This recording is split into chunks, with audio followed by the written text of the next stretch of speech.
Before we begin, tell me, where are you listening from tonight? What time is it where you are? Is the moon high above your window? Or is the morning just beginning to breathe? Wherever you are, let the noise of the world fall away for a while. Slow your heartbeat and let your mind drift eastward, to a place where the air tastes of sand and myrrh, where ancient columns rise from the desert like the ribs of a sleeping god. There, in the heart of Syria, beneath a sun that never truly sets, once stood a city of light, Palmyra. And within its golden walls, a woman ruled with grace and fire. Her name was Zenobia, queen, scholar, warrior, dreamer. She built her empire not only with armies, but with words, with wisdom, with mercy. Her voice carried across the dunes like a prayer wrapped in sunlight, and her heart beat in rhythm with the wind. Tonight, her story returns, slowly, gently, woven from the breath of time itself. So close your eyes if you wish, and let the desert open before you. You may still hear her footsteps in the hush between the sands. This is the story of Zenobia of Palmyra, the queen of the desert. I remember how the desert breathes before dawn. There is a hush that belongs to no empire, a soft inhaling of the world that makes the sand lie still and the palms hold their leaves like hands in prayer.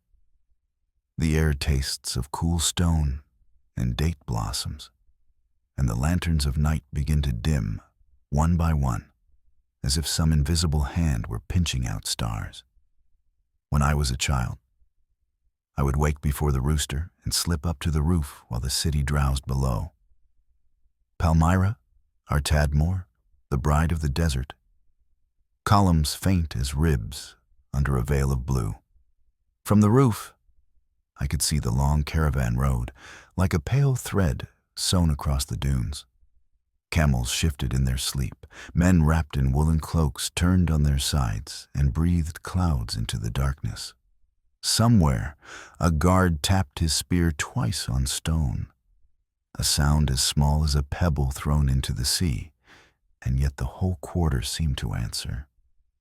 The whisper of ropes, a cough, a half-formed song. The city's first sound was always a murmur, then a rustle, then a pulse. "Batsabai," my mother would call from the stair, voice soft and firm together. "Come down before the wind wakes." I turned and smiled at the doorway. My mother, tall and haloed by lamplight, copper bracelets speaking softly when she moved. People said she carried noble blood in her bones. I only knew that her gaze could still a quarrel and coax a fig to sweetness. She would wrap my shawl tighter around my shoulders. "You'll catch the cold from the stones," she'd say, and I'd answer, "Stones don't give away what little warmth they have." She laughed and kissed my hair. When the first gold spilled upon the horizon, we descended to the courtyard, where a fig tree pressed its leaves flat against the sky. A clay basin caught night's last water from the roof. I washed my face and hands, and the chill taught me how awake a body can be. The house smelled of ground barley and honey. Our cook Tamra hummed under her breath as she opened the oven and let out a sigh of heat. And from the street, the scent of cumin and olives slipped in like kindly neighbors. Father was always the first to unroll a scroll at breakfast.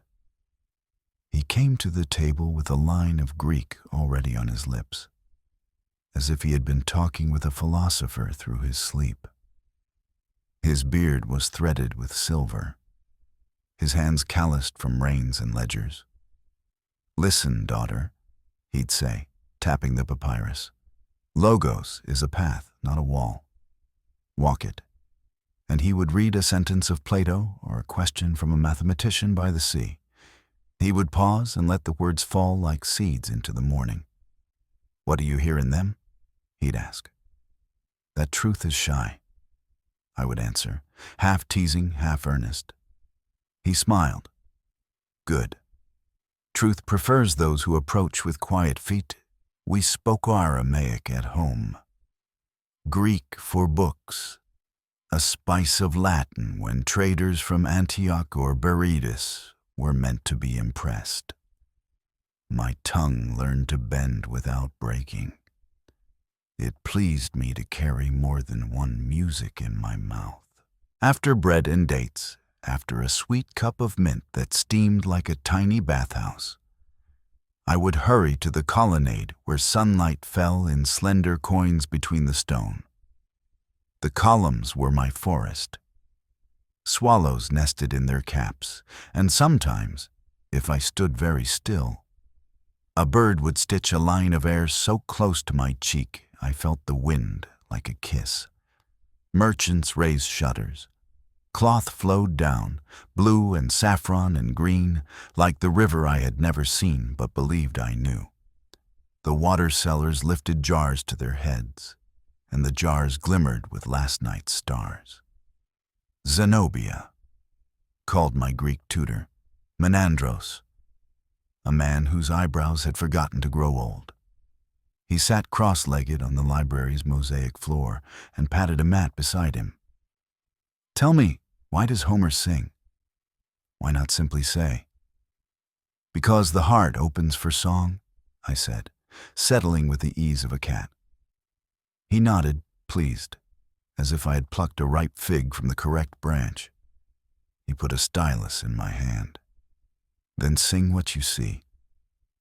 And I wrote. The line of camels swaying like boats, the spice chests stamped with foreign birds, a girl running with a loaf of bread wrapped in linen, her ankles bright with metal rings. I wrote as one who knew she would never be content to only watch. By mid-morning, the sun drew itself taller, and the city brightened into heat. In the temple court, the priests began their low hum, a sound like bees combing a field, and sweet smoke braided itself through the air. Frankincense, a bite of myrrh. I would stand a respectful distance and watch how their mouths shaped the holy words. Shlama, Barak, peace, blessing. Our gods were many, but their work was one, to tune the air to gratitude. Keep your gaze soft, my mother whispered when I watched the rites. Sharp eyes make brash judgments. Soft eyes receive outside the temple a line of women gathered with baskets. Pigeons, a wreath of bay, a skein of yarn dyed the color of pomegranate seeds. In our city, giving was as daily as bread. I loved that. How the ordinary had a way of standing on tiptoe to become prayer. At noon, the desert pressed its warm palm to our backs. The distant ridges smudged into blue. Voices slowed. The market's cry loosened into laughter. I tucked myself into the cool shadow of the library and read with the kind of attention that drinks. Menandros had taught me to let a sentence rest on my tongue before swallowing. Sometimes the words made a small sound inside me, a bell no one else could hear. From time to time, Father arrived to collect me for the caravan yard. He liked to show me where numbers became animals and the abstract returned to flesh. These bales, he would say, touching the stacked wool as if greeting a friend, went from Damascus to Petra to us. Count the knots. Each knot a hand, each hand a story. He introduced me to a Nabatean with eyes like river stones, to a woman from the coast whose bracelets chimed with the sea, to an old Babylonian scribe who measured time in grains and told me the names of 7 bright wanderers in the sky. At the edge of the yard stood a falconer. His hawk tilted its head and regarded me with a gaze so frank I almost laughed. "May I asked. And he set the glove on my arm and lifted the bird to my fist. Its weight surprised me, more than air. less than certainty. The hawk blinked once, solemnly. "Give it your stillness," the falconer said. "Birds distrust a heart that runs." So I stilled. The hawk stilled. For a moment, we were a single patience. "You have good hands, little lady," the man grunted, and I glowed as if the sun had complimented me personally. That evening, when the heat let go, I went with my mother to the baths. We crossed the threshold, and the steamy air welcomed us like a cousin. Women swam words to one another across clouds of scented mist. A child clung to the marble lip like a small brown seal. "Look at her," a woman said, nodding toward me, not unkindly. "A scholar already." "There's the hunger," my mother smiled and squeezed my fingers. We stayed until the lamps in the bath were little moons reflected on the tile. On our way home, the night had become velvet, and the streets were slow rivers of talk. My father walked a step behind us, humming that tune he always hummed when his sums and his hopes aligned. Then came a feast day. The temple steps draped themselves in garlands of wool, dyed wine dark.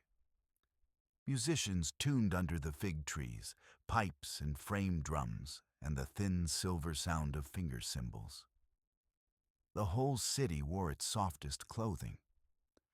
I loved the way festivals made us all luminous, the poorest ankle ring catching a star and returning it. Priests anointed the thresholds with oil. The first libation shimmered in the bowl like a bit of summer preserved. Beside me, a boy my age, cousin to one of father's friends, leaned in to whisper, "Do you think the gods really drink?" His breath smelled of cardamom. I answered in high seriousness, "They drink the steam of our gratitude." "That is what rises," he nodded, solemn, as if I had given him the secret to the wind. At the height of the offering, the chief priest lifted his hands, and the city's noise folded into listening. The oldest words passed over us like shade. I held my breath so they could leave a print. And then the drums began again, steady as a horse's trot. And the dancers lifted their arms, became the story of our river of merchants, of our pens and pomegranates and long goodbyes. Under the portico after, a Roman official watched with a face trained to be unimpressed. Menandros murmured, "Remember this gaze." I asked why. "Because someday you will meet it again when you know the weight of a crown. It is the gaze that believes itself the measure of all things." I looked back at the man. His armor winked like fish scales.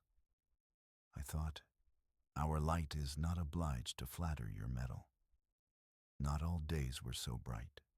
Sometimes a wind rose from the south, carrying knives of sand, and the city shut its eyes.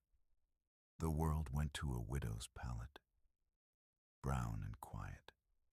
Once, caught in that weather between the temple and the library, I pressed myself against a column with another girl I barely knew, and we laughed into our veils, two conspirators sharing a secret called survival.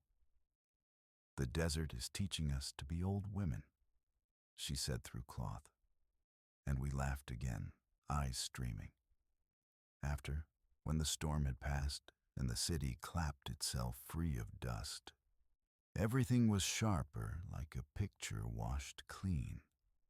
At night I learned the sky.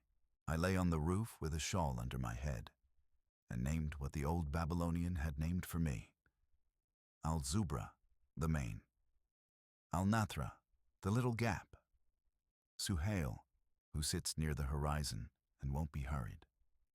I loved that the heavens accepted names in any tongue, but answered only with light.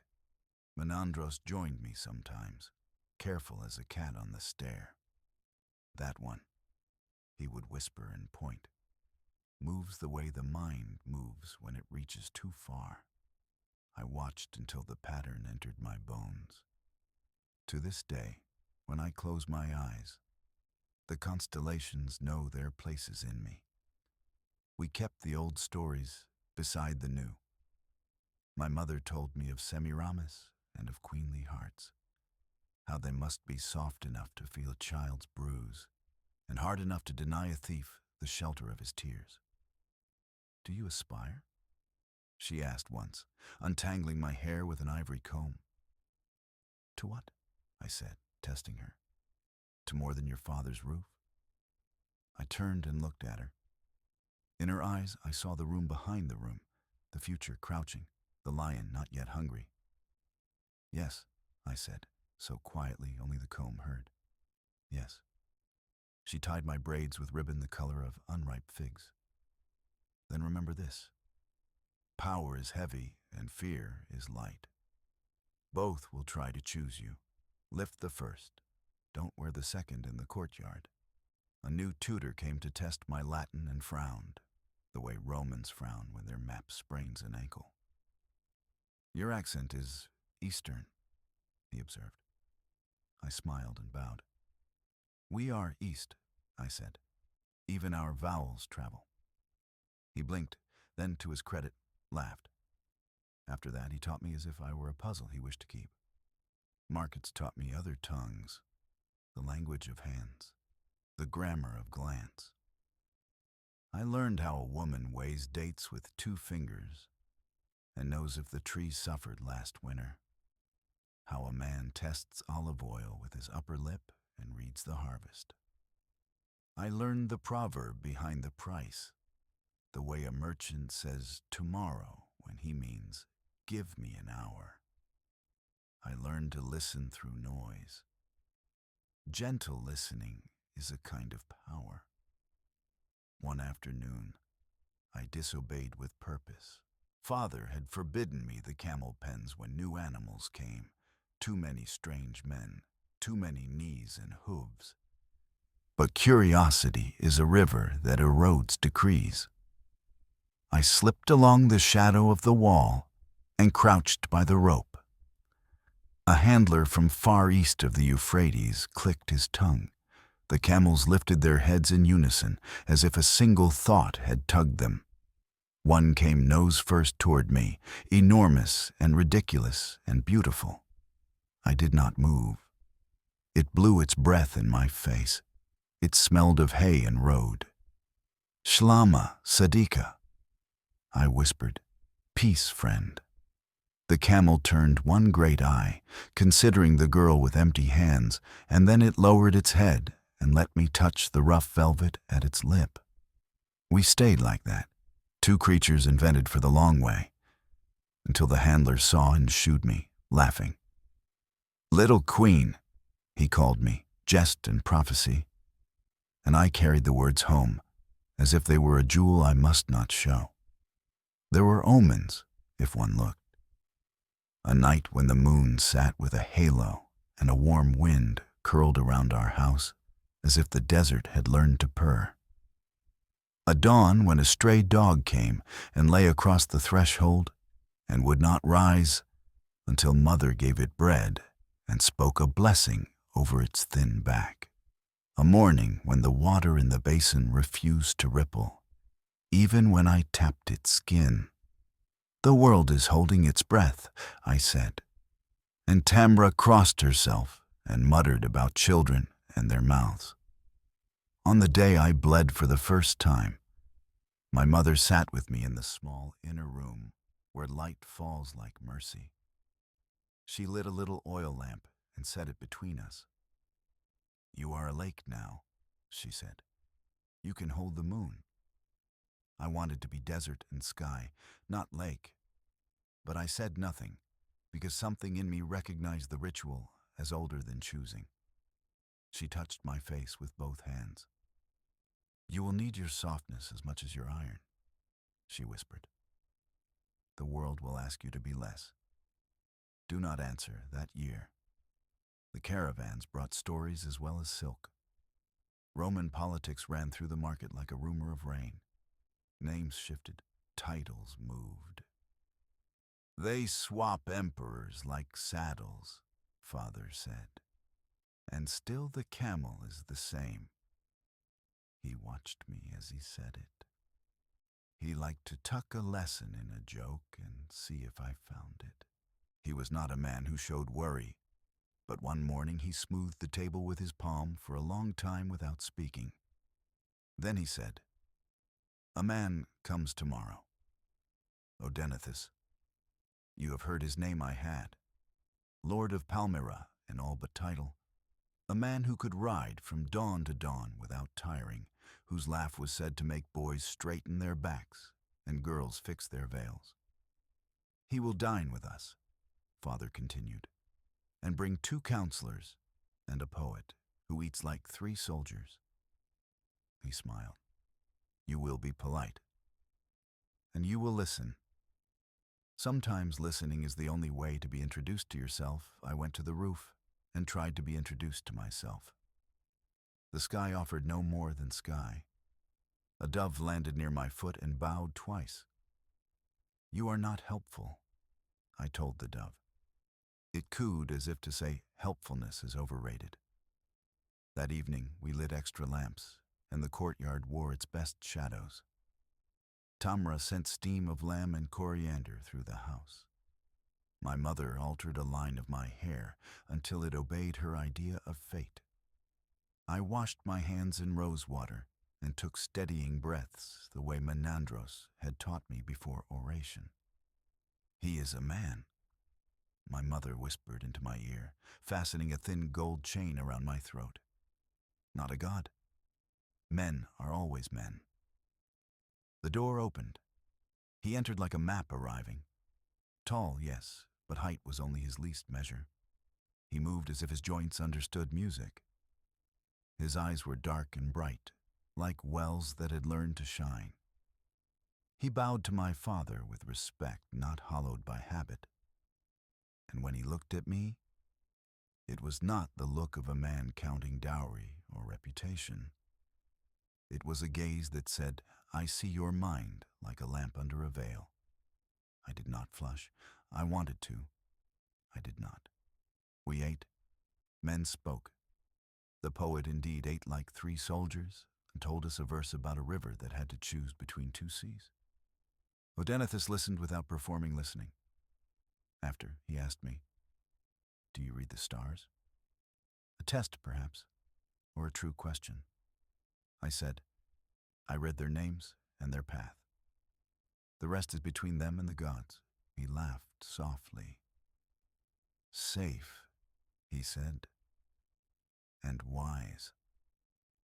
He did not speak to me again until the end of the evening, when he stood to go and took his leave with a gesture that included the whole house and only then included me. After they left, my mother went to the inner room and stood in the doorway, like someone committing a picture to memory. "Well," she said. "Well," I answered. And we both laughed the way women laugh when a coin has been flipped, and they have agreed to love whichever side lands up. The next days were slow as poured honey. Odenathus sent my father a letter closed with a seal that felt stronger than wax. He came again, and then again, but never as if he were rehearsing possession. He spoke of horses and of Rome and of men who carry swords in their mouths. He asked me once what I thought a city owed a woman. "The same thing it owes a man," I said, too quick. "Ground underfoot and a sky to look at while working." He nodded, satisfied. "And what does a woman owe her city?" I was slower. "To become large," I said at last, "and to stay gentle." He leaned back then, and his eyes found my father's. Some agreement crossed the space between them like a silent bird. It landed. It stayed. On the night of the betrothal, the moon hung low and thoughtful. My mother dressed me in a silk the color of dates at sunset. The house filled with voices and smells and the light that anoints. Odenathus came in a cloak the shade of the night beyond the night. The priest tied scarlet and gold around our wrists and said the words that stitched 2 lives into 1 garment. "Do you follow?" he asked me, as law requires. "I follow," I said. It felt less like trailing and more like stepping beside. Later, on the balcony, the city lay like a sleeping instrument waiting for a hand. Wind combed the palms. I felt neither queen nor child, but something the desert had been shaping with very small tools for a long time. Odenithus stood a pace behind me. I could hear him breathing, not like a man out of air, but like a man learning the new shape of it. "Do you fear?" he asked, not unkindly. "Yes," I said, "enough to keep me attentive." "Good," he answered, and the word was shelter. "We will need both our attentions." In the distance, a camel grumbled. The sound made me laugh softly. "Even the beasts have opinions," I said. "They always have," he replied. And I knew, with a certainty that did not bruise, that my life had turned, not because a man had entered it, but because the road had bent to meet its own next truth. That night, before sleep, I stood once more on the roof under the faithful stars. I thought of the hawk's weight on my arm, of the priest's hum, of the market's grammar, of the way the desert teaches through absence. I touched the little gold chain, felt its cool assurance on my skin, and I whispered into the sky in the language that tastes like home. Talia de Shamsha, Batra Dariha, daughter of the sun in the place of wind. Let me be steady. The wind moved the tiniest hair at my temple and left it where it found it, a blessing as light as breath. Morning would come, and with it the long labor of love and rule, the hunt and the feast, the promise and the price. But for that 1 hour between what had been and what would be, I lay down to the quiet music of my city and let Palmyra sing me to sleep. I awakened to the pale light of a Palmyrene dawn filtering through linen curtains. The courtyard beyond is cool and full of jasmine, and I can feel the warmth of Odenithus's breath beside me. His shoulder presses gently against my back, and I smile, still half lost in the tender quiet of morning. Each day of this new life unfurls softly, like desert roses in sunlight. Even as a bride, I am keenly aware of the growing duties that swirl around us like the sands on the eastern wind. The palace is still. Through the open window, I hear the distant clatter of a baker's cart and the call of a temple priest heralding the new day. I slip from the silken sheets and trail my fingers along the stone of the bath's edge, cold water wicking the remnants of sleep from my skin. As I dress in a simple tunic dyed the pale gold of the rising sun, Odenithus speaks my name in a low voice. It is a greeting and a question all at once. His tone, gently teasing, asks if I will join him in the garden to greet the rising sun. In the courtyard under the palm trees we stand together, hands brushing at first and then clasped as we silently watch the city come alive. He draws patterns in the water of the fountain with his toe. Shards of lotus light flicker across his face. I sense the pride in him for the world he is building, of forts beyond the ridges and safe caravans returning with silks and spices. As his wife, I feel the promise of partnership in his steady gaze.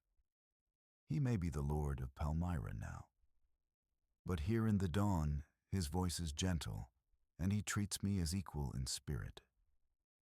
In the evening, we sit by the hearth in the anteroom. The glow of oil lamps paints our chamber amber, each flame dancing like a hope entrusted to the night. Odenithus and I read from the same scroll, our shoulders touching on the divan. Tonight It is poetry in the Alexandrian tongue, verses of longing and beauty. At times our eyes meet over the text, and a shy grin crosses his lips. I feel the warmth of those shared glances more fiercely than any wine. When a foreign envoy arrives at sunset, bearing a scroll sealed with the imperial crest, Odenathus pauses. He gently raises his gaze to me. I fold back the parchment slowly, savoring the scent of camphor on the linen. They speak of loyalty and of burden, I say softly, laying the scroll on my lap. He thanks us for safeguarding the caravan routes, but I hear a gentle warning in each phrase.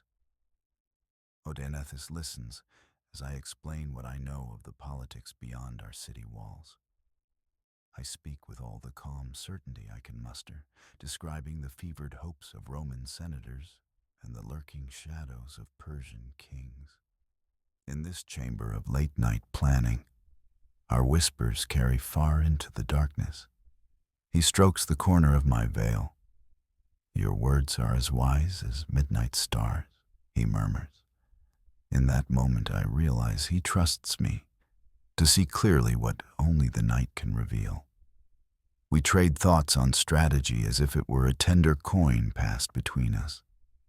His confidence in my mind humbles me, and I dare to share dreams I had kept to myself at dawn.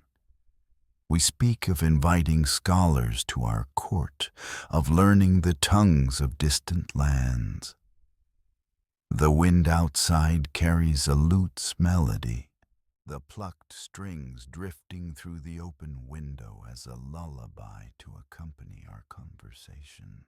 By lantern light, I study the accounts of our treasury that night, learning the names of caravans and captains who bring amber and coral from the Silk Road.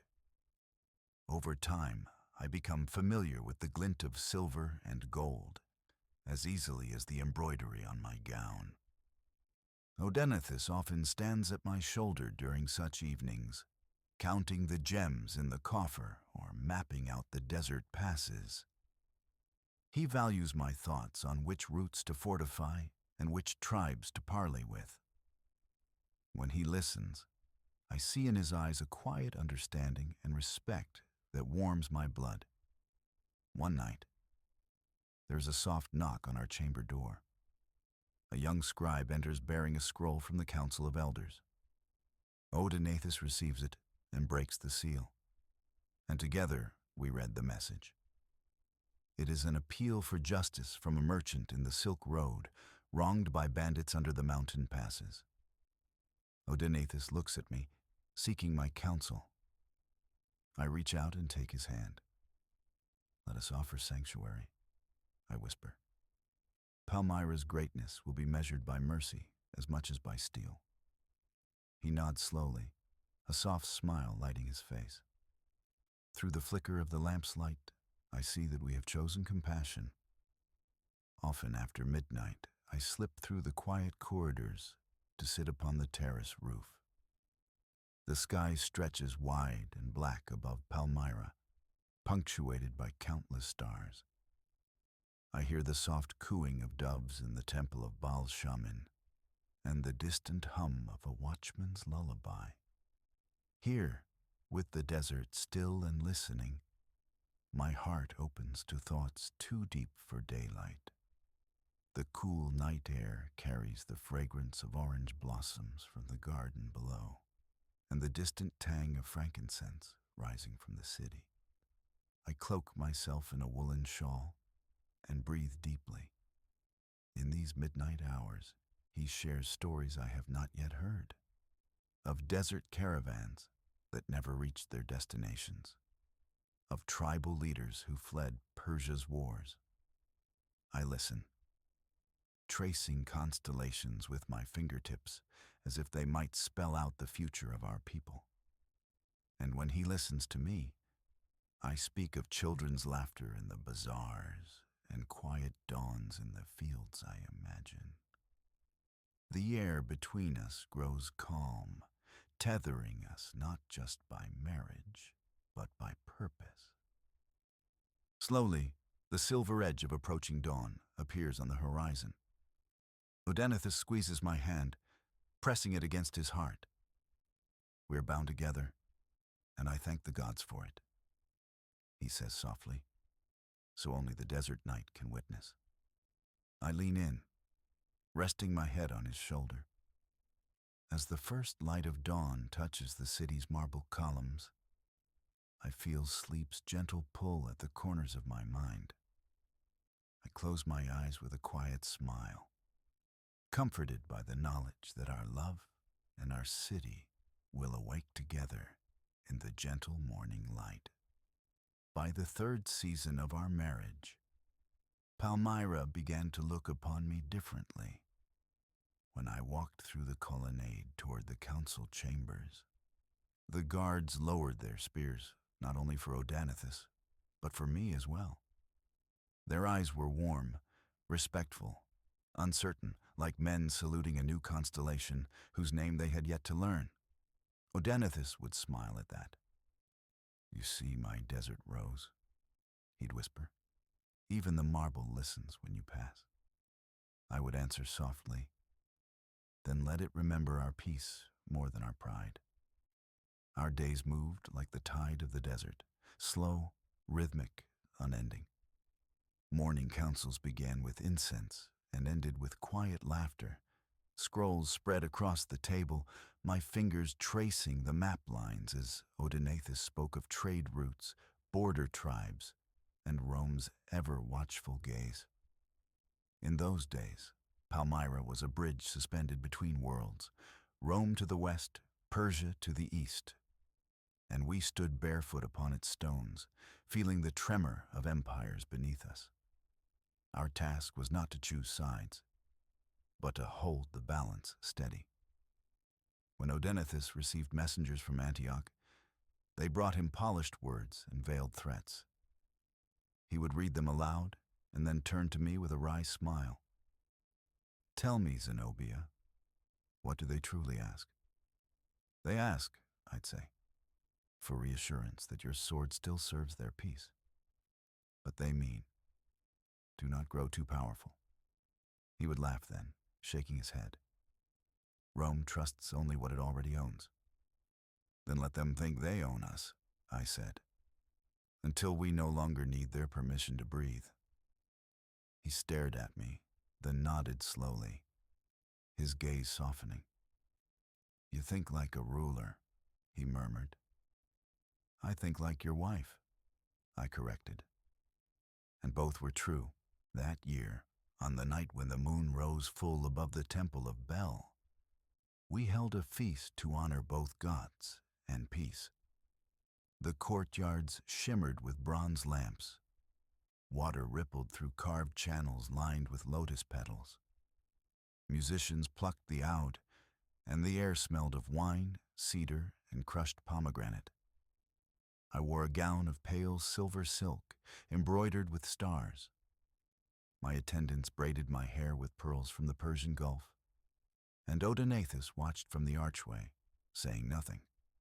When he finally spoke, his voice was so low I almost missed it. "You look like the moon I hunt each night, but never catch." "Then stop hunting," I said. "Sit beside her instead." He smiled, the kind of smile that men rarely show twice in a lifetime. And that night, when the flutes began to play, he took my hand and led me into the courtyard. All the nobles watched, the generals, the merchants, the priests, as we danced slowly beneath the date palms.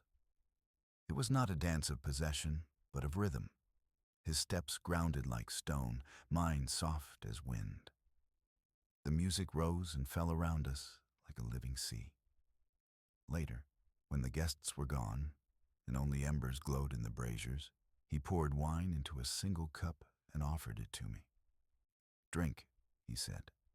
"May our names outlast the sand." I sipped, then held the cup between us. "Names fade," I said, "but deeds hum beneath the dunes forever." He touched my cheek, and I felt that truth settle like warm oil in my heart. In the weeks that followed, Odenathus began to take me riding beyond the city walls. At dawn, the desert stretched endless and pale before us, a scroll waiting for the ink of hooves. The wind tore through my veil, and my laughter startled the horses. He carried a falcon on his arm, the same hawk I had once touched as a girl. "She remembers you," he said, letting the bird turn its dark eyes on me. I extended my hand, and again the hawk settled upon it, calm and regal. Her feathers caught the sunlight and turned it into bronze. "She is loyal to strength," he said. "No," I whispered. "She is loyal to steadiness. Strength without calm frightens her." He considered that and smiled. "Then may Palmyra be a hawk in your hand." We rode until the sun climbed high. From the ridge we could see the Euphrates, like a silver snake, glittering through a plain of thorns and ruin. Odenathus lifted his hand, shading his eyes. "There lies the road to Persia," he said. "Someday we may have to walk it again." I was silent for a moment, listening to the hiss of sand. "Then let us walk it with honor, not hunger," I said. He turned to look at me.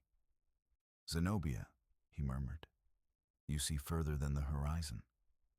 When night fell, I would write letters to the gods on scraps of parchment and place them near the fountain.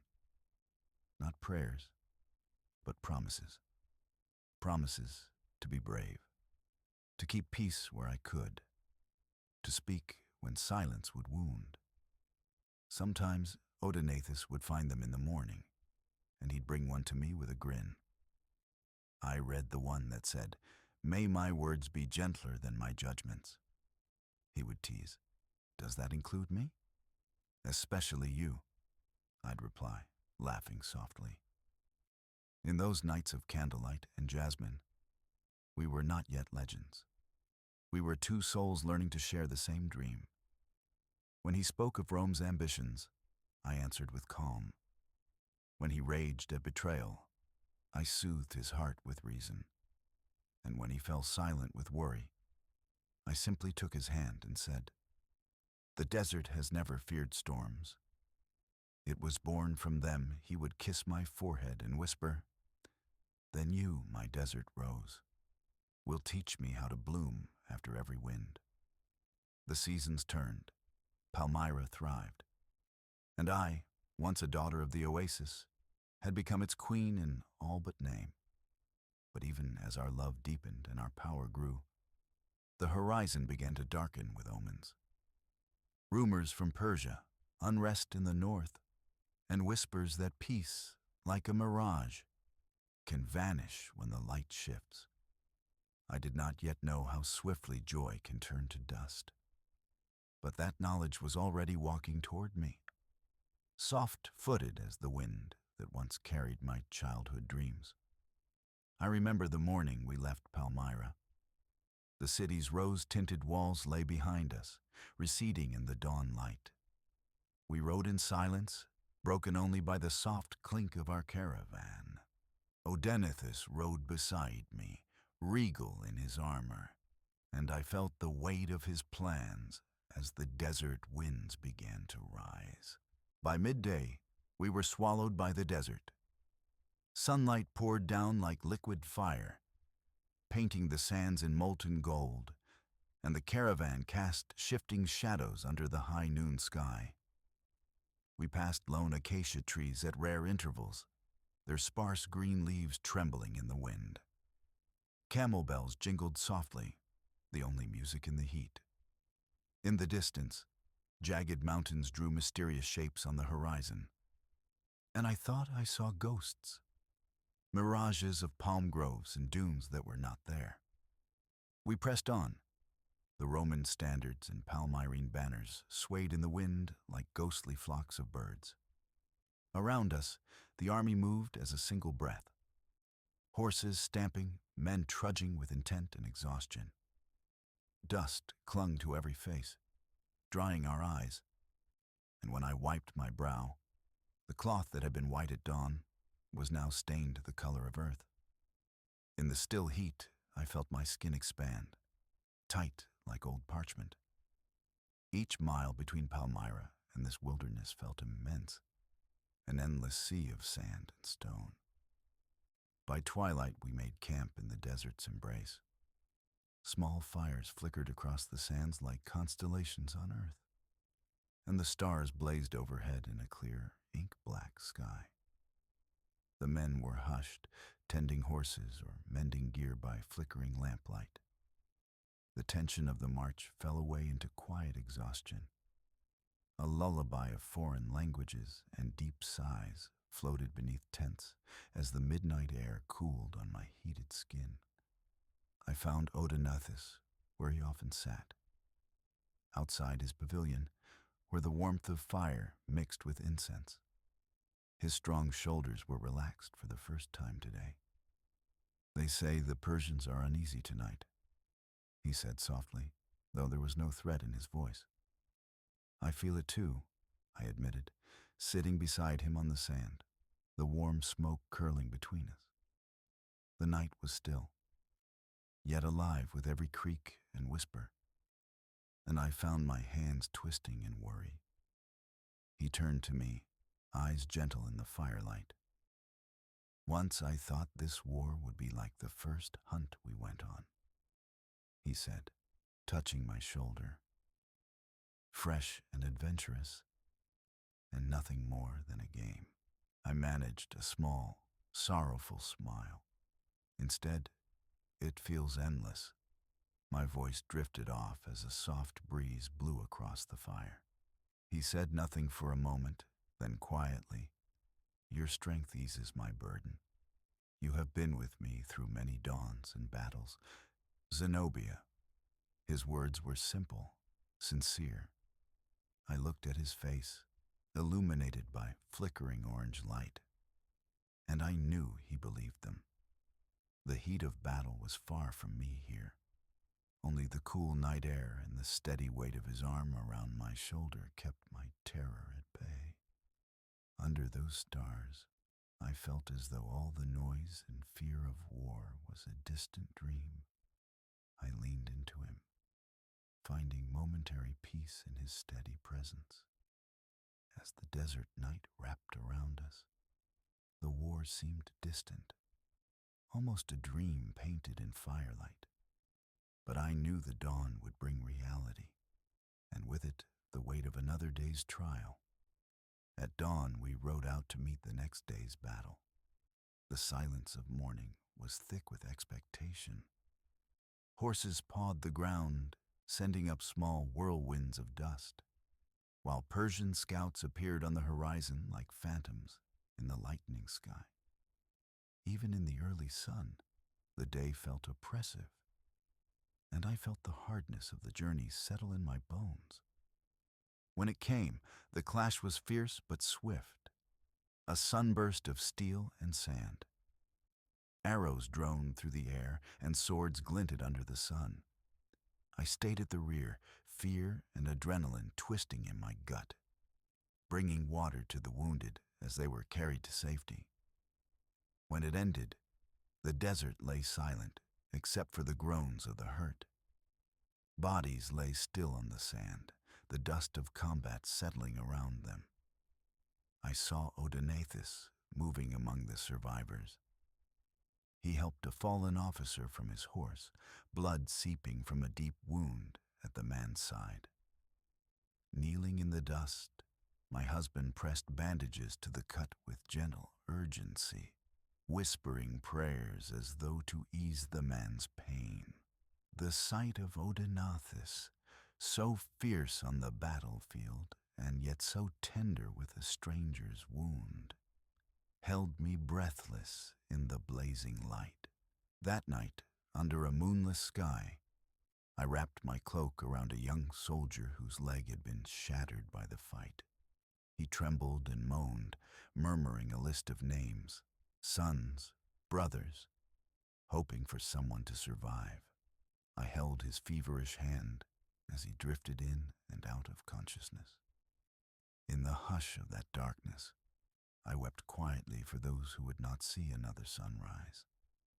I cradled his head and whispered comfort until he slipped away, his last breath warm on my palm.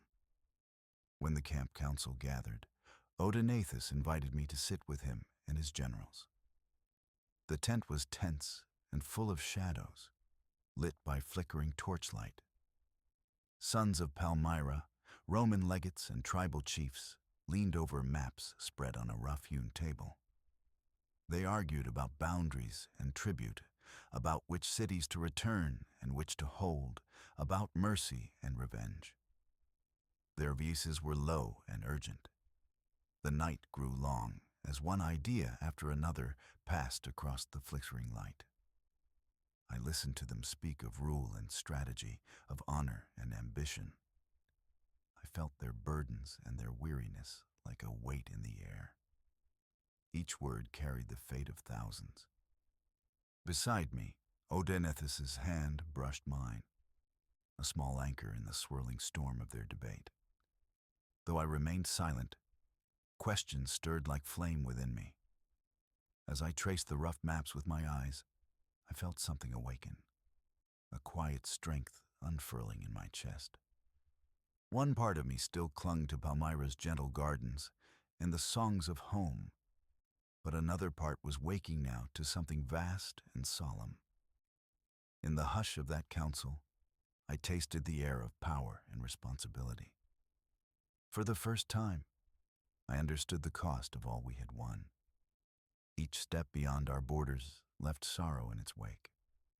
Under the torch's glow, I imagined a shadow of a crown upon my brow, fragile and new, like the first sprout breaking soil. And though I spoke no words that night, I felt a change settle over me. I was no longer merely a companion at Odaenathus's side. In that quiet dawn of self-awareness, I felt the stirrings of a leader in my soul. When the council dissolved, the torches burned low, and the air within the tent had turned thick with sweat and smoke. Men stumbled out to find the coolness of night. I lingered, tracing with my fingertip the river line drawn across the map. Tigris. It ran through the parchment like a vein of blue fire, carrying both promise and warning. Odaenathus stood behind me, silent for a long while. At last he said, "You see further than any of them." I did not answer.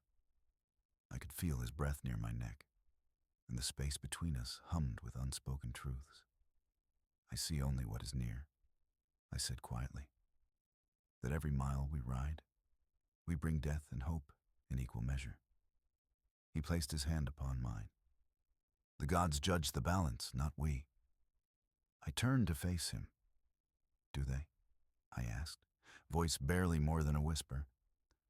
"Or do they simply watch what we become?" He smiled faintly, not with amusement, but with that kind of sorrow that men of war learn to carry as part of their armor. Outside, a lone flute drifted from one of the tents, a tune so plaintive that even the sand seemed to listen. He left me then to rest, though sleep never truly came. At dawn we marched again. The land between Palmyra and the Tigris is an ocean of dust and whispering wind, a place where the horizon bends like a blade and heat trembles on invisible strings. We crossed dry wadis, their stones white as bone. Everywhere, the ghosts of empires, Babylon, Ashur, Nineveh, slept beneath our feet, and I felt them shifting in their dreams as we rode above their buried crowns. Sometimes we camped among their ruins, pillars rising from weeds, fragments of winged bulls staring eyeless into the desert night. The men feared those places, whispering that spirits of the old kings still wandered there, angry that mortals had forgotten their names. But I found them comforting, ancient company, silent witnesses to the folly of conquest. I would walk among the stones with a lamp and let its glow paint the carvings back into life. A queen offering incense, a god receiving it. The flame flickered, and for a moment it was as though time folded, and the past looked through the veil at me. In the half-light, I could almost hear them murmur, "All glory is borrowed." When at last we reached the Tigris, its waters shimmered like molten bronze under the sun. The current was strong, impatient, swollen by the rains of distant mountains. Engineers lashed rafts together with ropes thick as a man's arm. Soldiers waded in, guiding horses across. The air was alive with shouts, splashing, and the low moan of water pulling against wood. I stood at the river's edge, my cloak pressed to my legs by the wind. The scent of mud and rushes clung to the air. It was not the tranquil sweetness of Palmyra's fountains. It was a living thing, fierce and deep. A general came to me, bowing. "My lady, the crossing is dangerous. The Persians watch the far bank." "I know," I said, eyes on the far shore where the reeds swayed. "But fear is useless in deep water." Odenathus rode to me, his horse pawing at the shallows. He wore no helmet now, only a white scarf bound about his brow. "You will stay behind until we've secured the opposite bank," he said. I looked up at him and smiled. "Would you cage the hawk you taught to fly?" He sighed, half exasperation, half pride. "The gods have made you impossible. They have made me necessary," I said gently. For a moment he said nothing. Then, with a small nod, he extended his hand and drew me up beside him on the saddle. We crossed together, the horse plunging through the waves, water striking cold against my boots. All around, the army shimmered like a moving mirror, reflections of sky and steel. The noise of the current drowned every word. It was the voice of the earth itself, immense and indifferent. When we reached the far bank, I turned back to watch the river reclaim its calm. Behind us, the banners of Palmyra gleamed wetly in the sun, and I thought, how strange that so much of the world's fate could hinge on the crossing of a single river. Days bled into weeks. Our armies pressed eastward until the twin cities of Seleucia and Ctesiphon rose before us, their domes catching the sunset like burnished copper. The great river bent around them like a serpent guarding its heart. Smoke coiled above the walls where the Persians had set fire to their own storehouses rather than surrender them. That night, as the siege began, Odenathus stood with his commanders upon a hill. The camp below was a living constellation, thousands of fires flickering across the dark plain. I stood a little apart, my cloak wrapped tight against the wind. He turned to me. "Tomorrow decides whether our children will inherit peace or chains," he said. "Then we must win," I whispered. He smiled, tired, brave, utterly human. I wish winning were as simple as that. I placed a hand on his arm. "Do not wish for simplicity," I said softly. "It is the mother of regret." When dawn came, the world turned to thunder. From the walls of Ctesiphon came a rain of arrows, like a storm of black petals. The air thickened with cries, the clash of metal, the hiss of burning oil. Trumpets wailed, drums beat like war's own heartbeat. The field blurred into smoke and gold dust. From my vantage on the hill, I watched banners rise and fall, horses plunging through smoke, men moving like waves against the walls. The noise was so vast that it became silence. The silence that comes when the mind retreats inside itself to survive. Hours passed. The sun arched and began to sink. And then, slowly, a tremor ran through the city. Gates flung open, white flags unfurling. A great shout rose, rolling over the plain like wind through dry grass. Palmyra had prevailed. Odenathus rode back through the camp, his armor dark with dust and blood, his eyes shining not with triumph, but with fatigue. When he saw me waiting, he dismounted and came to me, and I saw for the first time the small cut along his cheek, the tremor in his hand where his sword had hung too long. "It's over," he said, but in his voice was no joy, only the soft ache of victory's prize. I reached up and touched his face, tracing the line of that wound with my thumb. "It is never over," I murmured. "It only changes its shape." He looked at me then, long and deeply, and I knew he understood. That night the camp slept uneasy. The fires burned low, and the desert wind carried with it a sound like distant weeping. Perhaps the river, perhaps the ghosts of Ctesiphon, perhaps only the heart learning how to bear its new weight.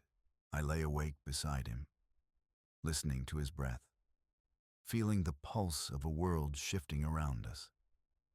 And though the stars above were the same that had watched my childhood, I felt myself changed, forged, as if the heat of war had melted away the girl I had been and left in her place the beginning of something harder, something that would one day wear a crown.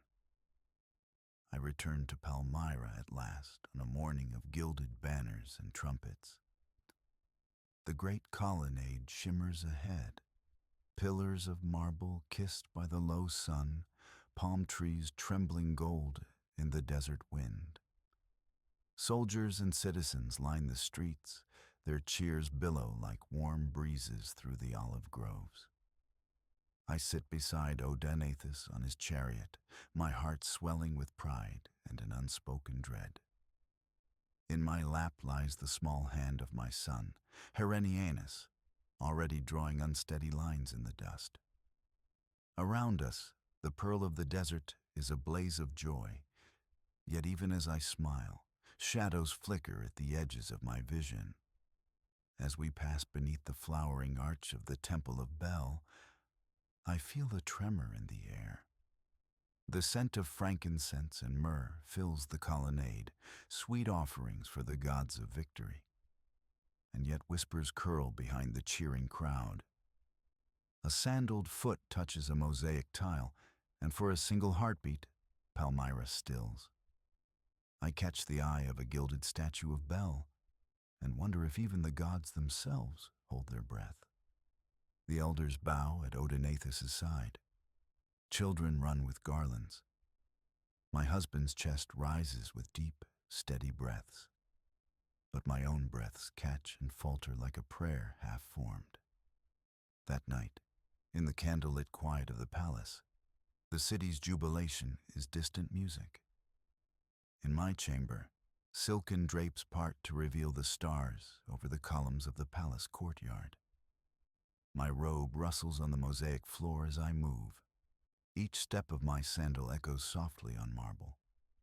Odenathus stands by the wide-arched window, watching the moon over the desert, as though listening to its secrets. He turns to me with a tired smile, and in that moment I feel the full measure of our triumph. The war is won. Palmyra is safe. A warm lull hangs between us like a shawl, comforting and fragile. "Zenobia," he says, voice low like a brook over stones. "We have come back together, and the dawn is ours." I step close and place my hands on his, feeling the rough calluses of a king's labor. Candlelight dances on his armor, gilding his firm shoulders. Everything is golden and infinite for a breath. But even as I nestle my cheek to his cloak, a chill pools in the corridor beyond. Voices in the colonnade hissing like desert snakes. Now or never. The empire trembles. Her reign must fall. Dust motes float in the lamplight. Or are they sparkles from my rising fear? I brush the thought away with a smile meant to reach his eyes. Rest, my king, I murmur. Tomorrow, we shall wake Palmyra to a new day of celebration. He closes his eyes, and I watch his breathing steady as the desert night outside. The words of the whispering men creep through the walls. Threads of betrayal weave around me. But I am still smiling when sleep finally claims his dreams. Late after midnight, I am awakened by a distant sound, a soft shuffle of robes, like a snake stirring in the dark. My eyes snap open, but the room is shadow and candle flame. Herenianus sleeps in his crib by the wall, oblivious, breathing in sighs of an innocent star. I slip from the bed, ghost quiet on the cold mosaic floor. My heart hammers like drums of war as I move through the palace, sandals muffled, fingers trailing along the carved marble. In the gallery, under a tapestry of Palmyrene horses, two figures meet in hushed confrontation. The first is one of my husband's own guard, silver-eyed and broad-shouldered. The second is a stranger, narrow-eyed, scarred by some old wound, holding a dagger that glints moonlight. The guard murmurs a warning, the other smiles at his side. By the thin sliver of moon through the arch, I see their eyes flick to the door as I pass. I pause, but do not turn back. From around the corner comes a whisper, soft and sharp. By dawn, a new phoenix must fly from these ashes. My hand closes on a marble column as if it were carved by fate itself. For one terrible moment, the scene etches itself. Jagged light on steel, betrayal coiled to strike. Then I hear a cry, Odaenathus's voice, breaking mid-word. I burst into the throne chamber as silence falls like a broken glass. Candles sputter, and there on the cold marble floor lies my king, my husband, his strong chest still, a dark pool blooming beneath him. Herenianus wails. I do not see the dagger anymore, only Oda's face, gnarled in pain that will never fade. His hand falls out of mine.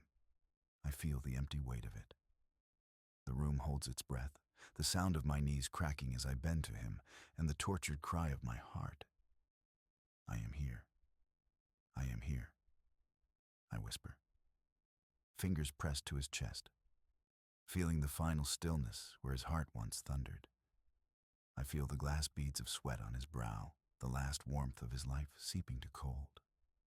A desert wind moans outside the lattice, but inside the palace only shadows move.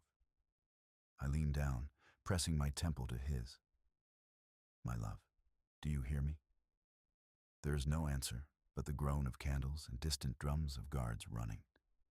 In that silence, the earth tilts. He's gone. Herenianus tugs at the edge of my robe, wide-eyed and terrified. I lift him onto my hip. His little face is streaked with tears and the blood of the knife on the floor. He clings to me, and I feel my wretched self crumble. The music of his young cry shakes the temple itself. I'm here, I murmur. I am with you.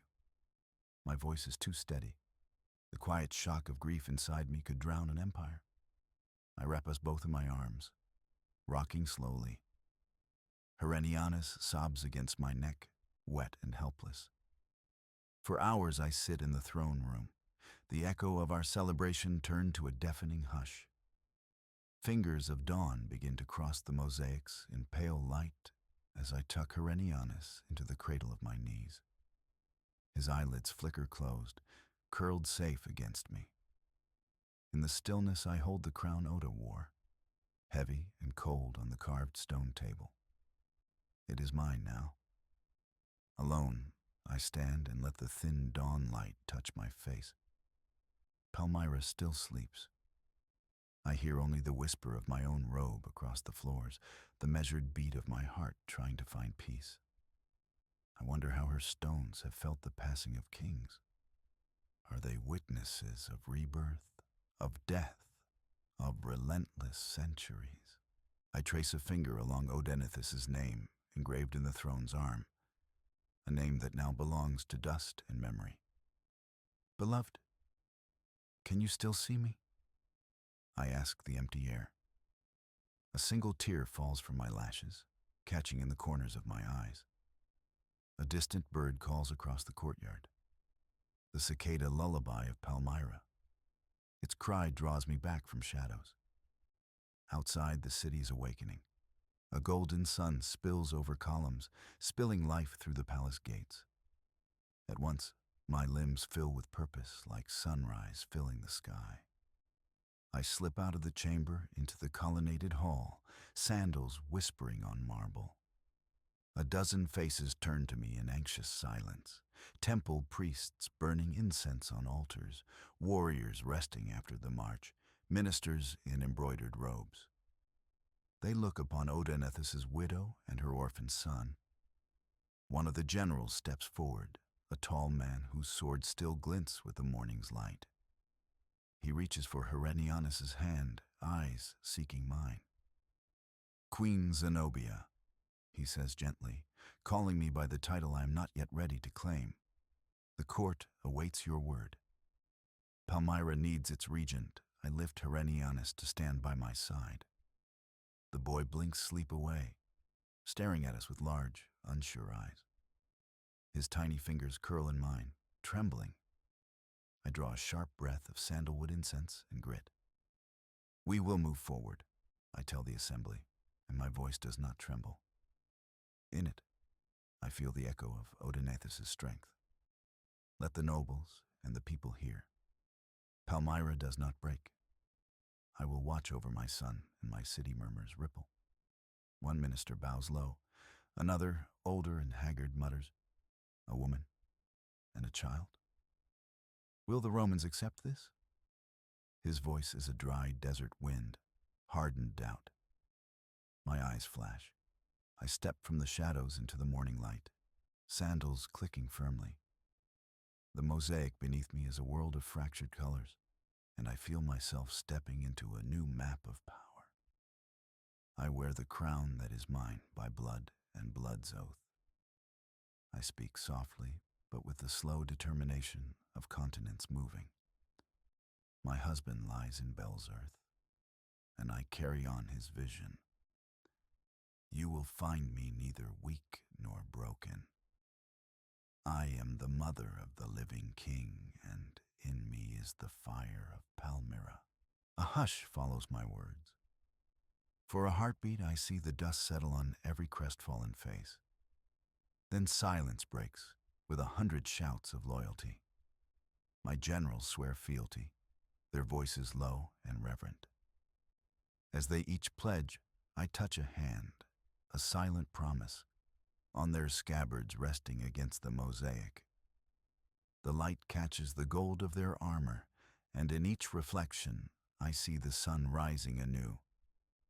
Later, when the council disperses and courtiers drift back to their duties, I am left alone on the palace balcony. Herenianus sleeps cradled against me, warm and trusting. I gaze out toward the eastern horizon. The sky is an expanse of pale rose and saffron. The desert beyond Palmyra yawns open, endless and awake. In my lap lies the crown, heavy metal and jewels, the weight of a kingdom pressed into my palms. I run a fingertip over its ornate filigree, burning a faint path. It is theirs now to place on my brow and mine to bear. A crown that is both burden and blessing. I rise slowly, the slow turning of the earth beneath me. The first tendril of sunlight reaches the palace columns, painting my walls in gold. In the quiet, I can almost hear the steady cadence of Bel's heart beating below this earth. I slip the crown onto my head. It rests on my temples, strange and true and irrevocable. Jewels gleam like the sunset, casting little rainbows onto the tesserae at my feet. Warmth flows upward from its circlet, as if the sunrise itself is forgiving me each weighty moment. For a time, I stand without breath, wearing this new day as a mantle. In the still mirror of dawn at my chamber's window, I see my reflection, pale eyes shining, a tear on my cheek. A soft smile touches my lips, touched with sorrow and hope entwined. My son, we begin anew. I whisper to Herenianus against my shoulder. He does not stir, still lost in dreams. I kiss the crown gently, a vow against the quiet sky. For you and for him, I will walk this dawn as your guardian. As the morning light fills the halls and the city stirs for its new queen, I step forward into my destiny. The first days of my reign arrived like a long breath held between worlds. The air itself uncertain whether to exhale light or grief. In the streets, the people still spoke my husband's name, as if he were only away on a distant campaign. Merchants left garlands at the temple steps. Widows sang quiet hymns for his spirit beneath the shade of the colonnade. And yet, when they passed by the palace gates, their eyes sought me, half in reverence, half in disbelief. The rumor had already grown wings. A woman upon the throne, a queen who dares to rule a city of empires.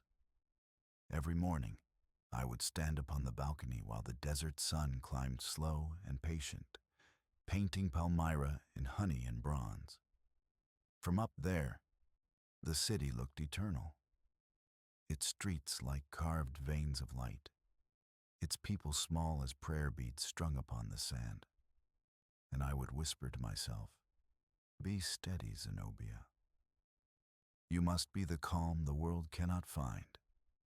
In the council chamber, the air was always thick with incense and doubt. Old men in linen robes bent over maps, arguing softly, their words like bees around a half-forgotten flower.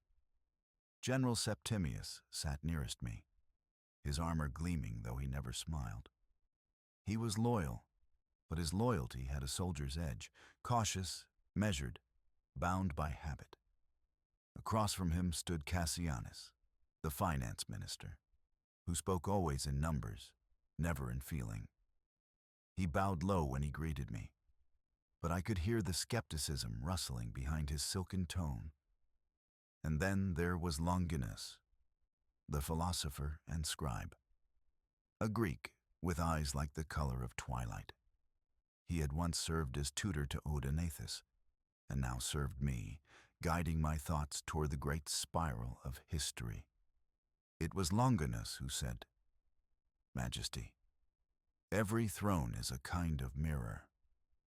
It shows a ruler not what she desires to be, but what her people believe she is."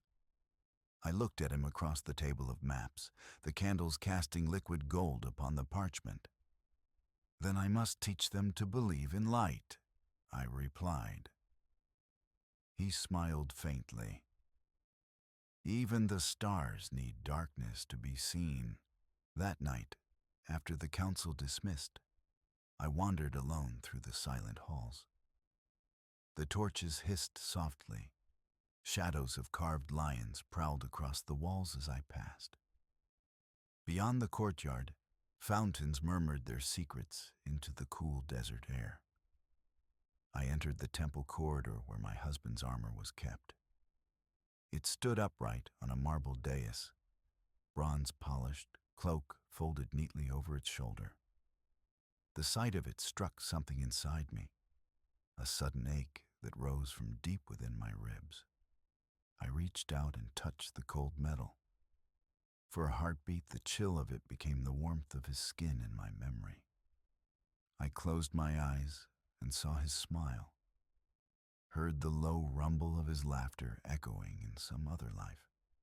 The silence that followed was too large to bear, so I spoke aloud, my voice trembling into the emptiness. "You left me the crown, Oda, but not your peace." The torchlight trembled.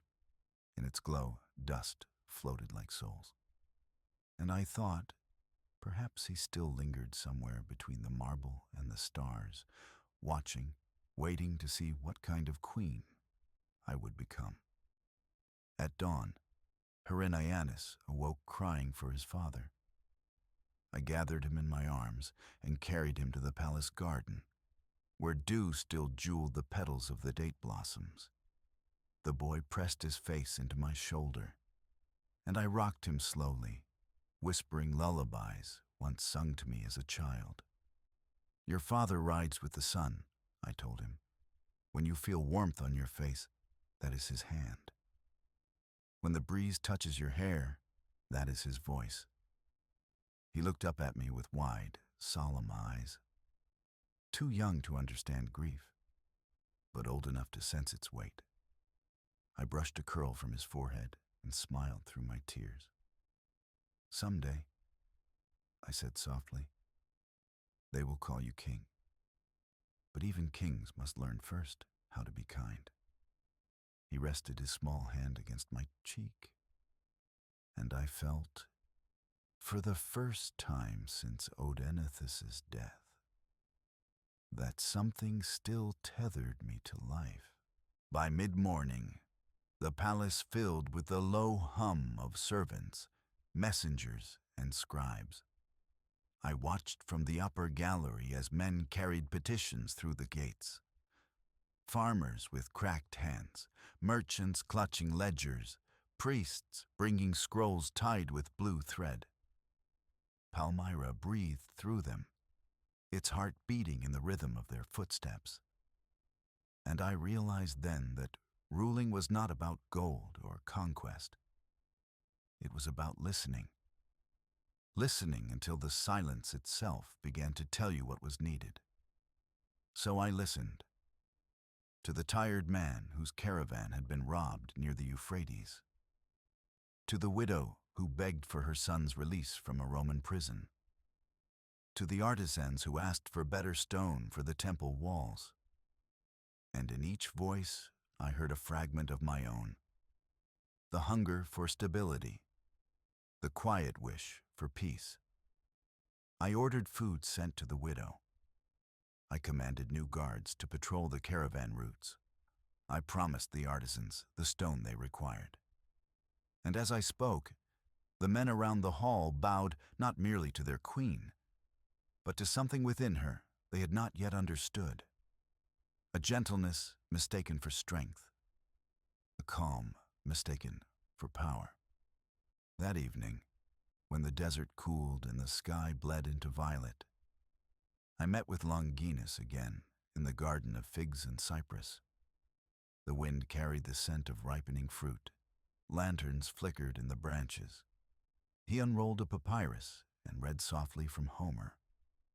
When he finished, he looked at me and said, "History will remember your husband as a warrior. It may remember you as something else entirely." "And what is that?" I asked. He regarded me for a moment, the lines around his mouth thoughtful. "A flame that did not ask permission to burn." For a long while we sat in silence, the only sound the rustle of leaves and the soft cooing of doves. Above us the first stars appeared, slow, deliberate, as if in ceremony. And I thought of Odenathus again, of his laughter echoing through the marble halls, and how that sound had become the wind itself. When I returned to my chamber that night, the moonlight spilled through the arches in silver rivers. I stood before the mirror once more, the same that had reflected my crown at dawn. Now, its glass shimmered with a softer light, and in it I saw not grief, but resolve. The city slept beneath me. In the quiet, I could almost hear its dreams. Dreams of markets full again, of peace restored, of caravans returning safely from the edges of the world. I placed my hand over my heart and whispered, "Let them dream, and I will keep watch." And as the torches dimmed and night folded its arms around Palmyra, I sat by the window, not queen, not widow, not ruler, but simply Zenobia, a woman awake in the long hush of destiny, guarding her son and her city beneath the tender gaze of the moon. They call it prosperity when granaries are full and markets sing. But to me, prosperity is the sound of books being opened at dawn. I rise before the city's clamor, when the air is still blue and cool, and the pigeons are only a hush upon the temple roof. From my balcony, the long colonnade of Palmyra lies quiet as a prayer bead, waiting to be fingered by sunlight. I breathe in the scent of date blossom and warm stone, and tell my heart, be slow, be gentle. Today we build with listening. In those years, the desert softened around us.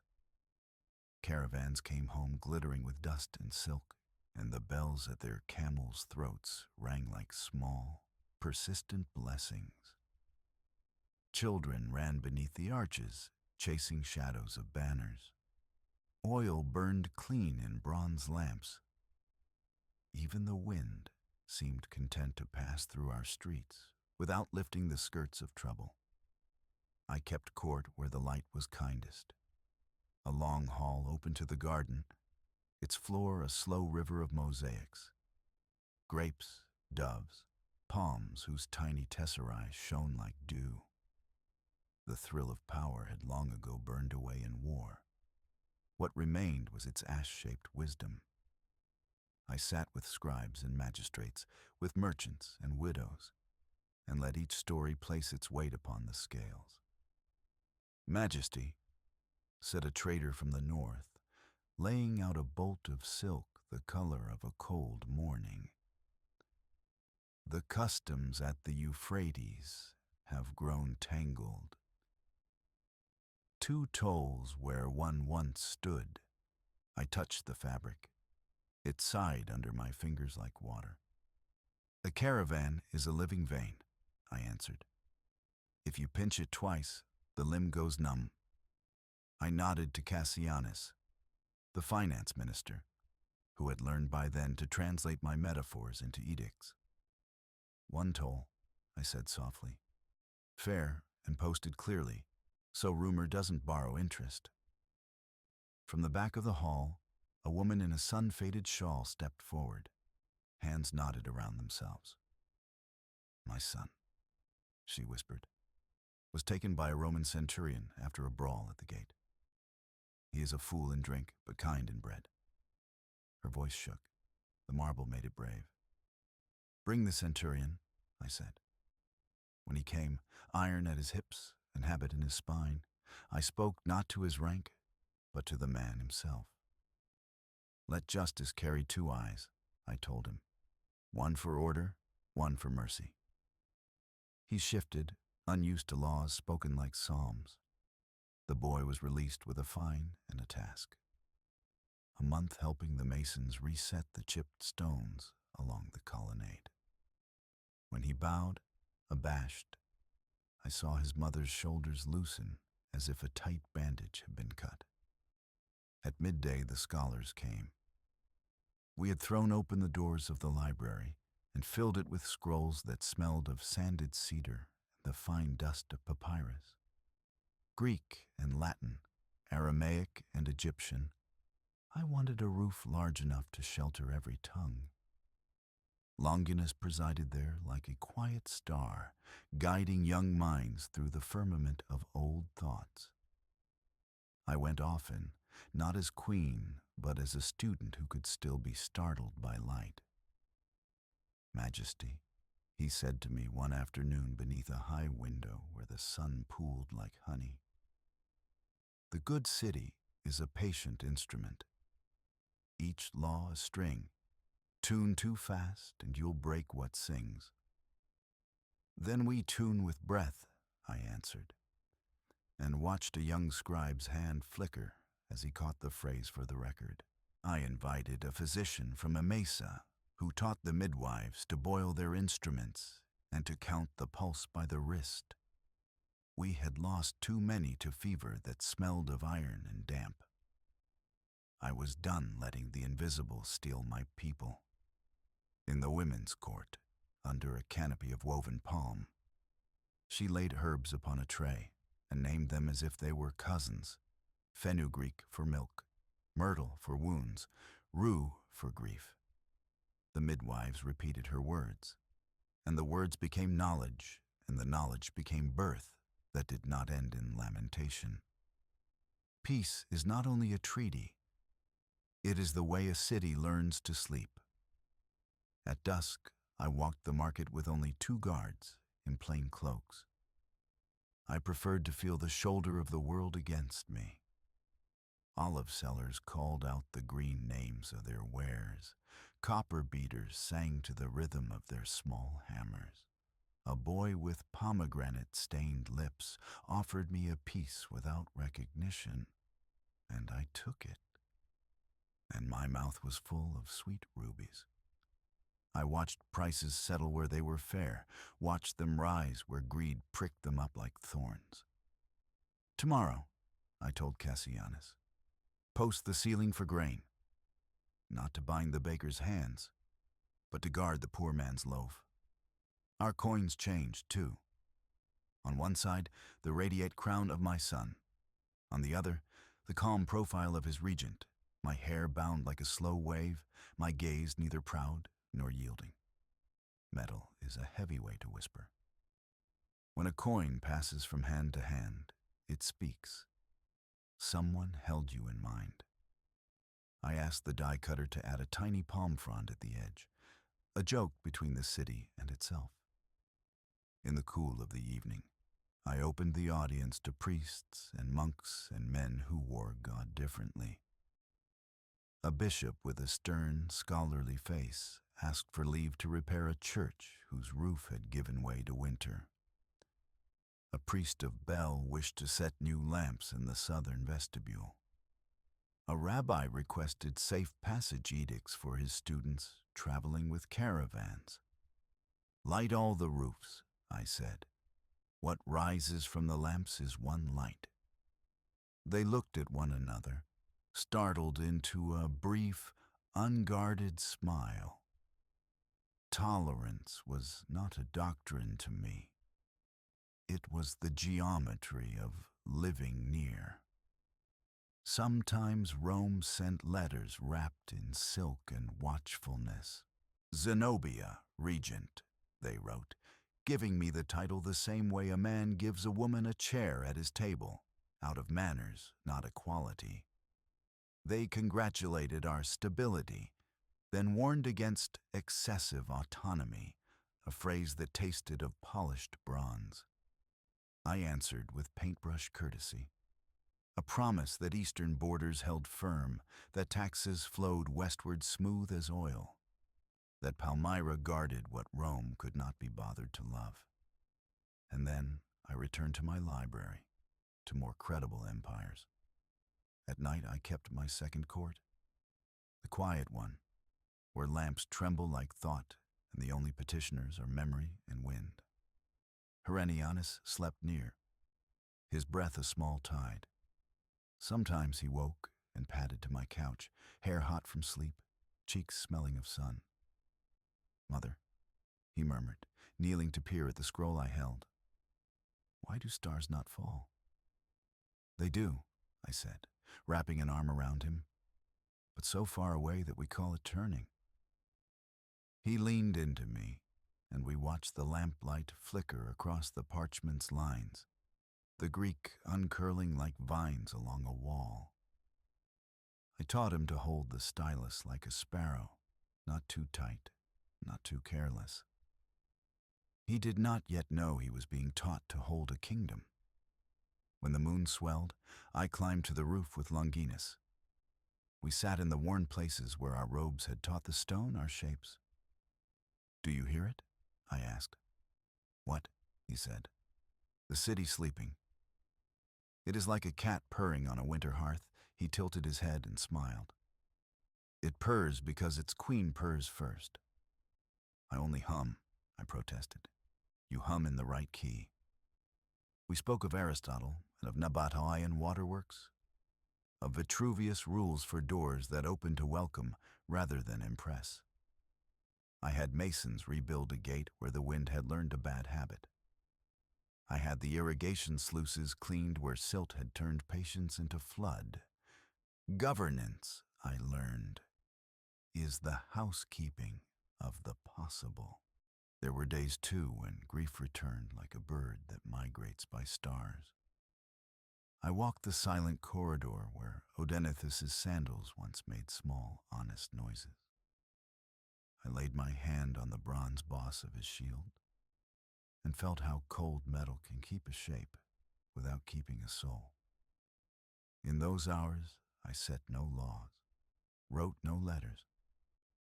I simply sat by the fountain and listened to the world's small waters, whispering the name that only I could speak the way I spoke it. The city did not falter in my silence.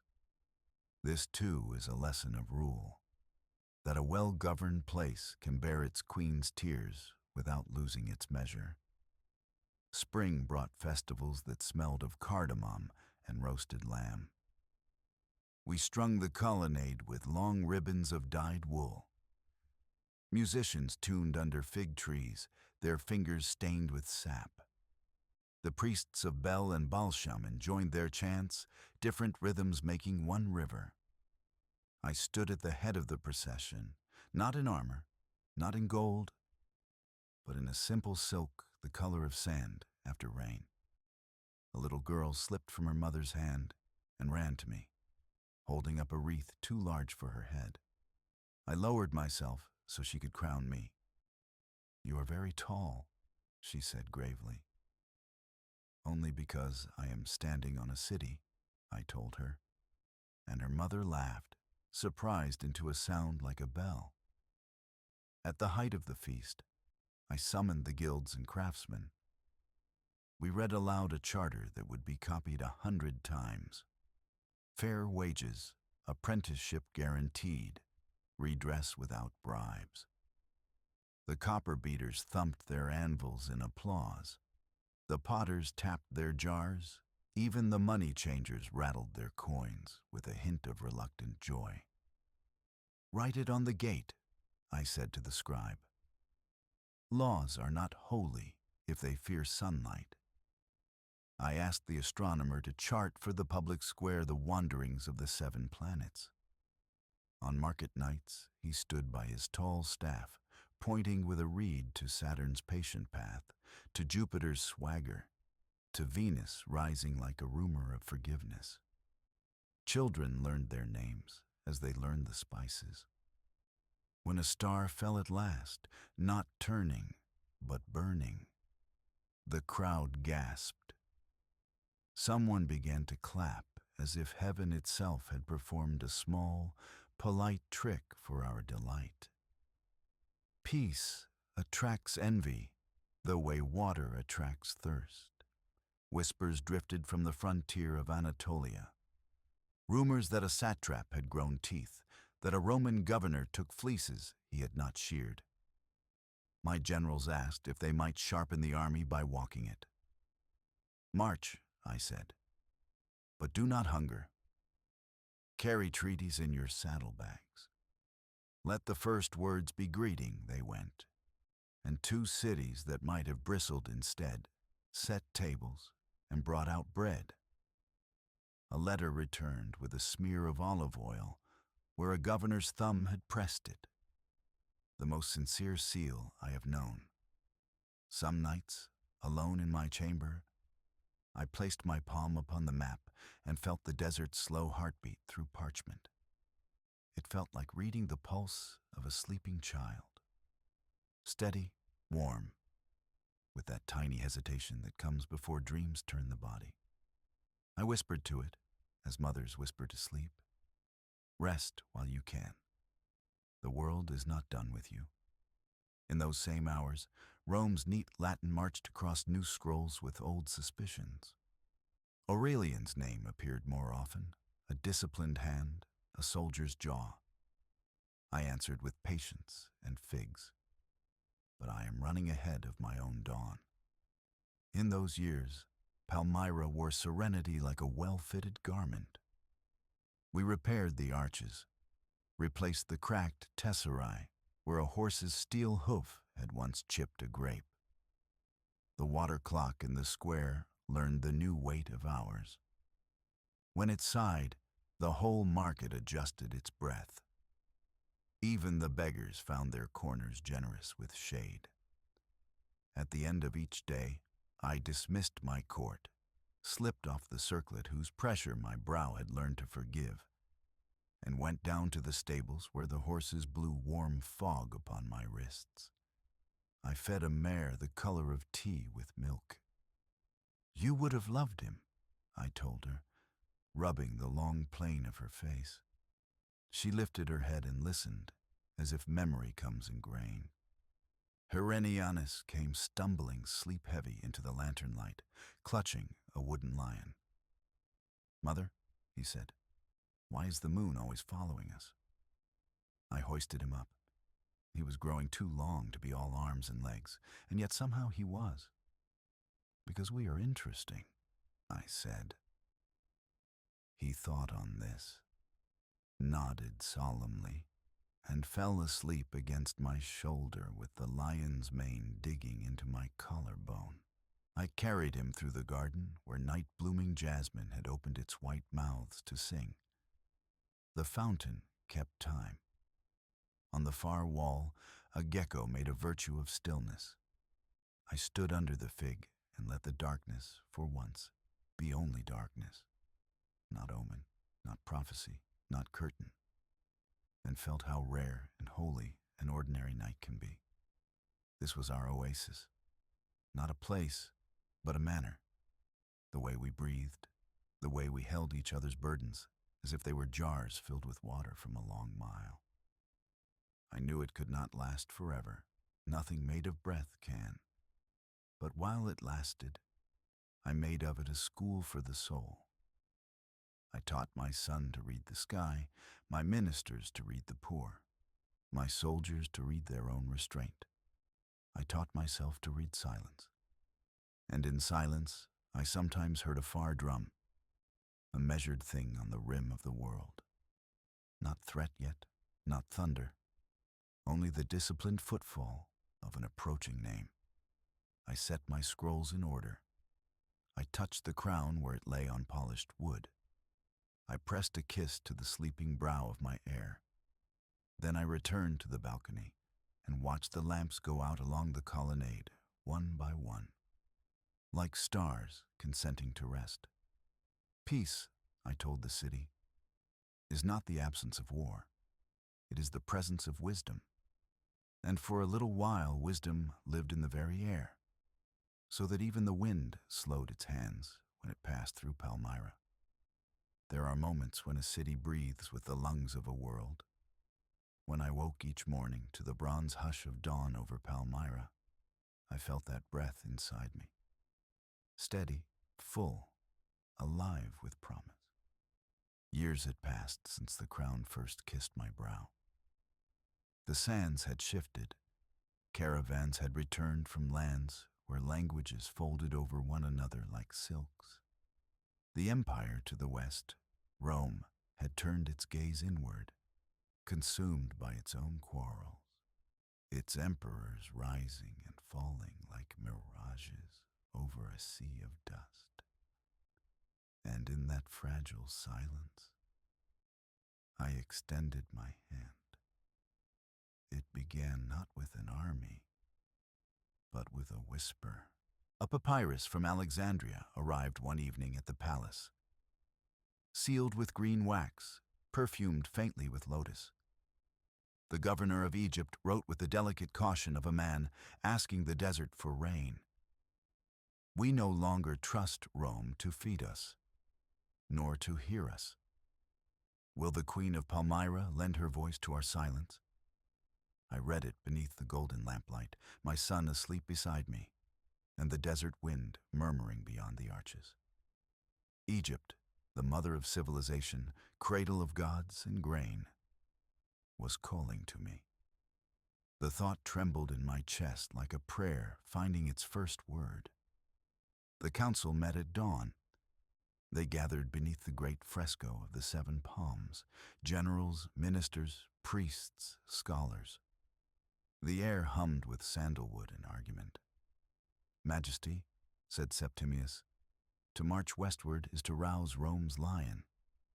They will not forgive another Queen. Longinus only smiled faintly from his seat beside the pillar. "The lion sleeps, my friend," he said. "But the desert breeds its own kind of roar."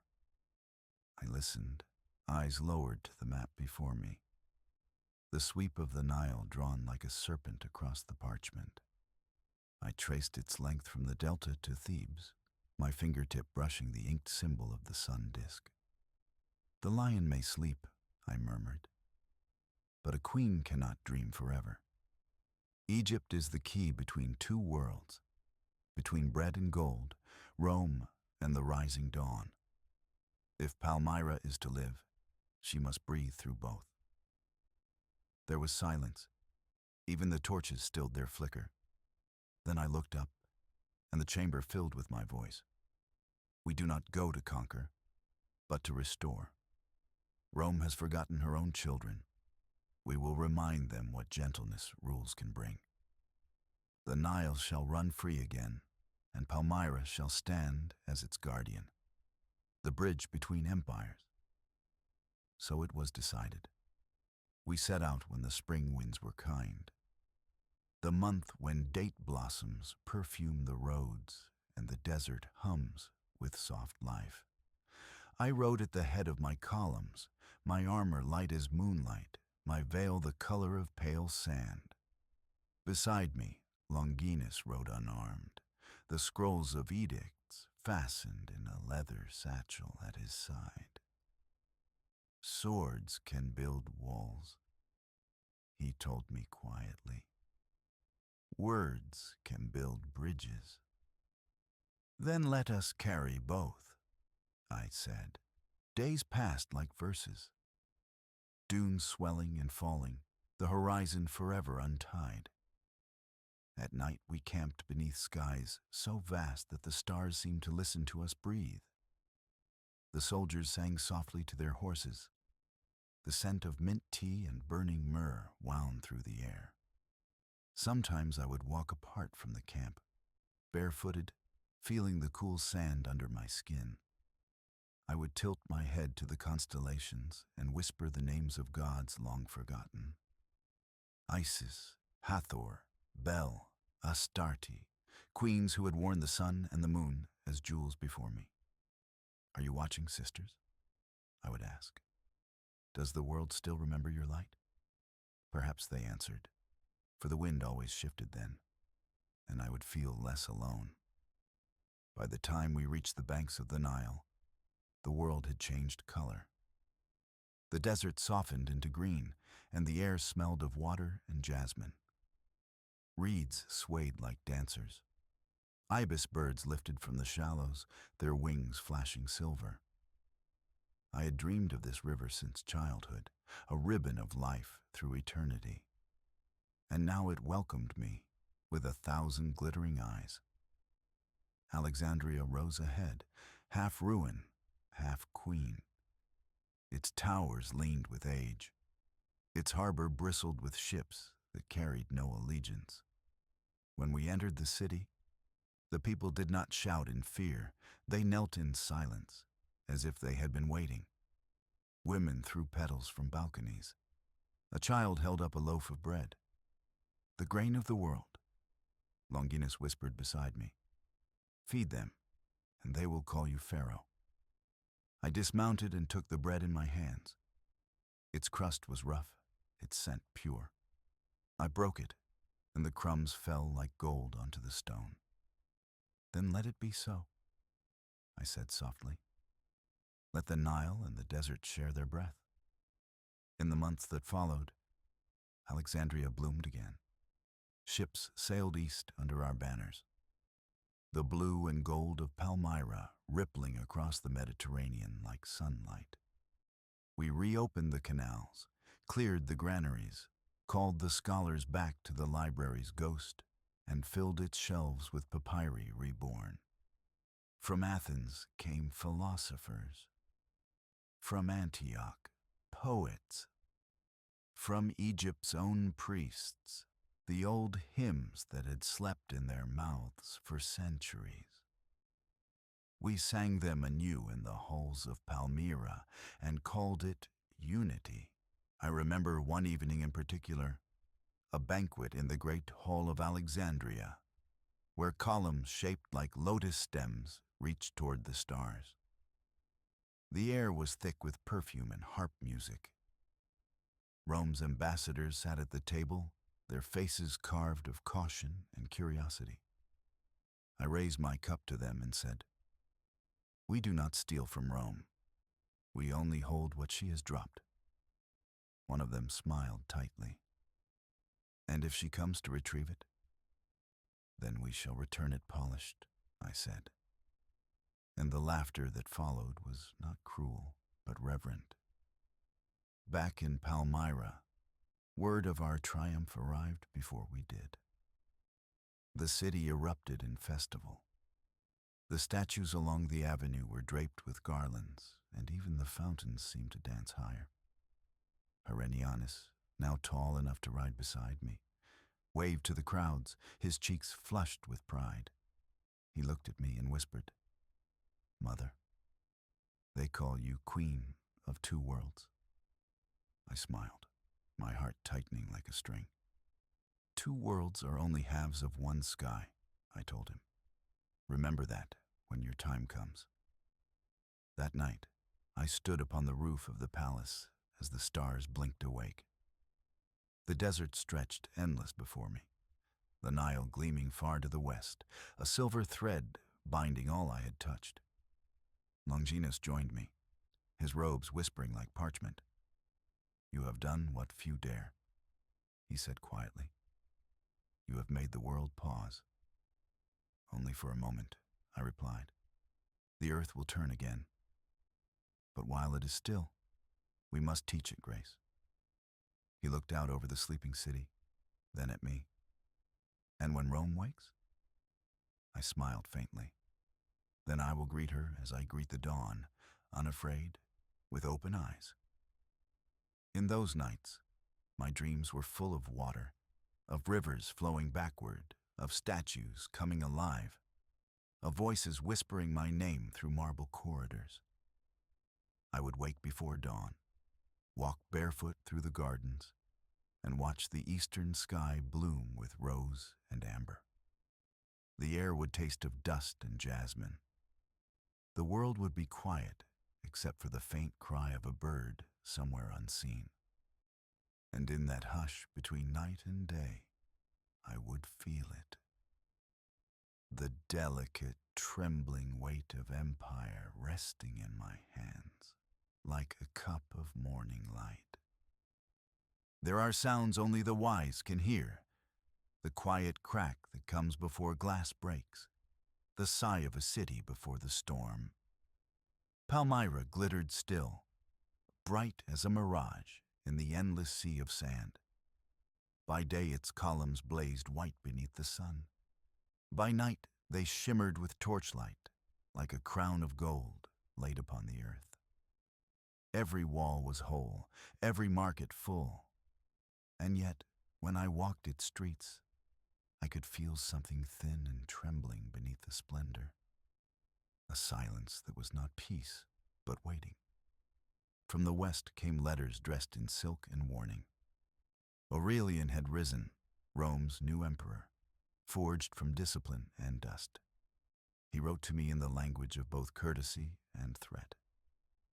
"To Zenobia, Queen of the East, keeper of Palmyra, Rome greets you as her daughter. But a daughter must know her mother's voice. Return Egypt, return the tribute, return your allegiance, and peace will be the gift between us." I read his letter aloud before the council. The air tasted of copper and incense. Cassianus frowned. Septimius paced. Longinus, calm as always, folded his hands and said, "Peace is a word that hides its price. He offers it cheaply because he intends to charge us later." I leaned back. tracing the letter's inked lines with one fingertip.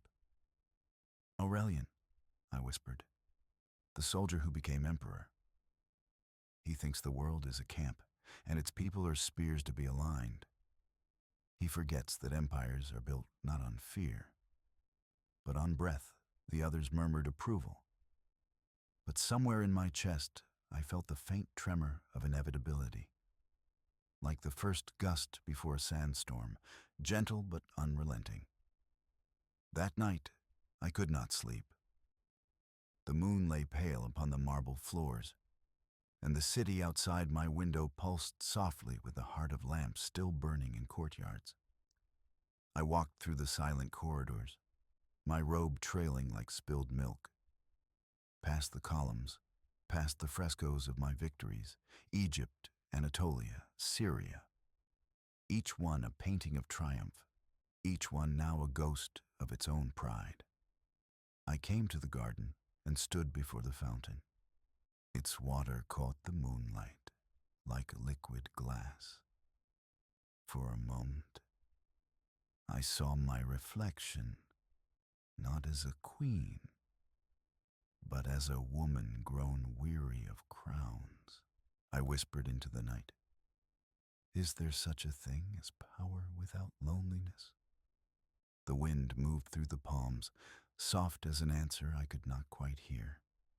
When I closed my eyes, I thought of Odaenathus, his laughter, his quiet strength, the warmth of his hand on mine. He would have known how to speak to soldiers. He would have known how to stop a storm before it broke. But he was gone, and the task was mine. At dawn, the city awoke to new decrees. Stronger walls, sharper swords, and caravans sent farther than before to fill the treasuries for what might come. We were still merchants, but now our wares were fear and hope. The people obeyed with loyalty and pride, but the songs of the market began to change their rhythm. Less laughter, more echo. Herenianus, tall and bright-eyed now, trained with the young guards in the courtyard. When I watched him, I felt both pride and sorrow. The shape of his shoulders was his father's. He turned to me one morning, sword glinting in the sun. "Mother," he said, "why do we prepare for war when peace still sleeps?" I smiled faintly. "Because peace dreams lightly, my son. Even a whisper can wake her." He nodded, thoughtful. "Then I will whisper softly." His innocence was a wound too tender to touch.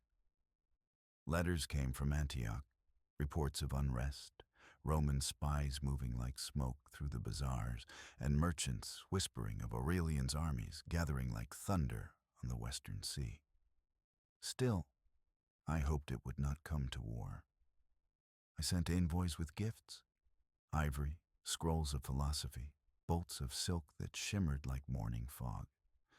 I wrote to Aurelian in my own hand. You and I both serve the same sun, and it rises not for one empire alone. Let us rule as east and west of the same dawn. No answer came. Days folded into weeks.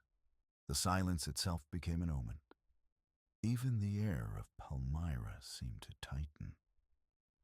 The doves that had once nested on the roof of the temple now circled restlessly, as if feeling the vibrations of approaching hooves in the sand.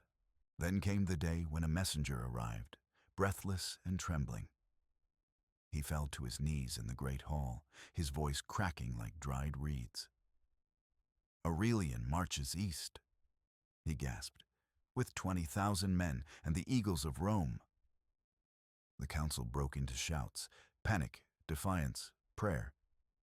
I raised a hand and the room stilled. My voice was calm, though my heart drummed against my ribs. "So it begins," I said quietly. "Rome remembers her daughter and comes to reclaim her." I dismissed the council and went to the balcony alone. The horizon shimmered with heat, but far beyond that glow, beyond what the eye could see, I could feel the tremor of the approaching tide.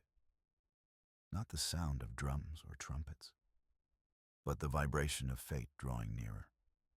Palmyra lay beneath me, still beautiful, still golden. The streets were busy, the air heavy with spice and music. Yet to my eyes, it looked already like memory, a city painted in light, about to be swallowed by its own legend. That night, I dreamed of glass. I walked through a palace made entirely of it, walls, ceilings, even the air itself transparent. Every step echoed like wind in a flute. I saw my reflection multiplied 1,000 times, each one older, wiser, more sorrowful than the last. When I reached the end of the hall, I found a single crack running down the mirror's face. I touched it, and it spread like lightning. I woke with tears on my cheeks. The next morning, I ordered the army to gather, not in fear, but in readiness. I stood before them, the banners of Palmyra rising behind me like captured suns. Their armor gleamed, their eyes shone with devotion. "My children," I called out, "we do not fight for conquest. We fight for memory, for the right to choose our dawn. Rome may call us rebels, but the desert knows our truth, that we are older than empire and kinder than its rule." A wind swept through the ranks, carrying the word queen as if it were a prayer. That evening, as twilight descended, Longinus found me again in the quiet of the garden. He held the letter from Aurelian, the one I had written weeks ago, unopened, returned. No seal, no reply. "He answers you with silence," he said. "Then silence will have its echo," I replied. He hesitated, then asked softly, "Do you regret it, all this?" I turned to the horizon, where the sun had melted into a line of blood-red light. "No," I said, "even glass, when it breaks, scatters light." The first sandstorm of war came not from heaven, but from men. They said Aurelian's army marched like the shadow of a mountain.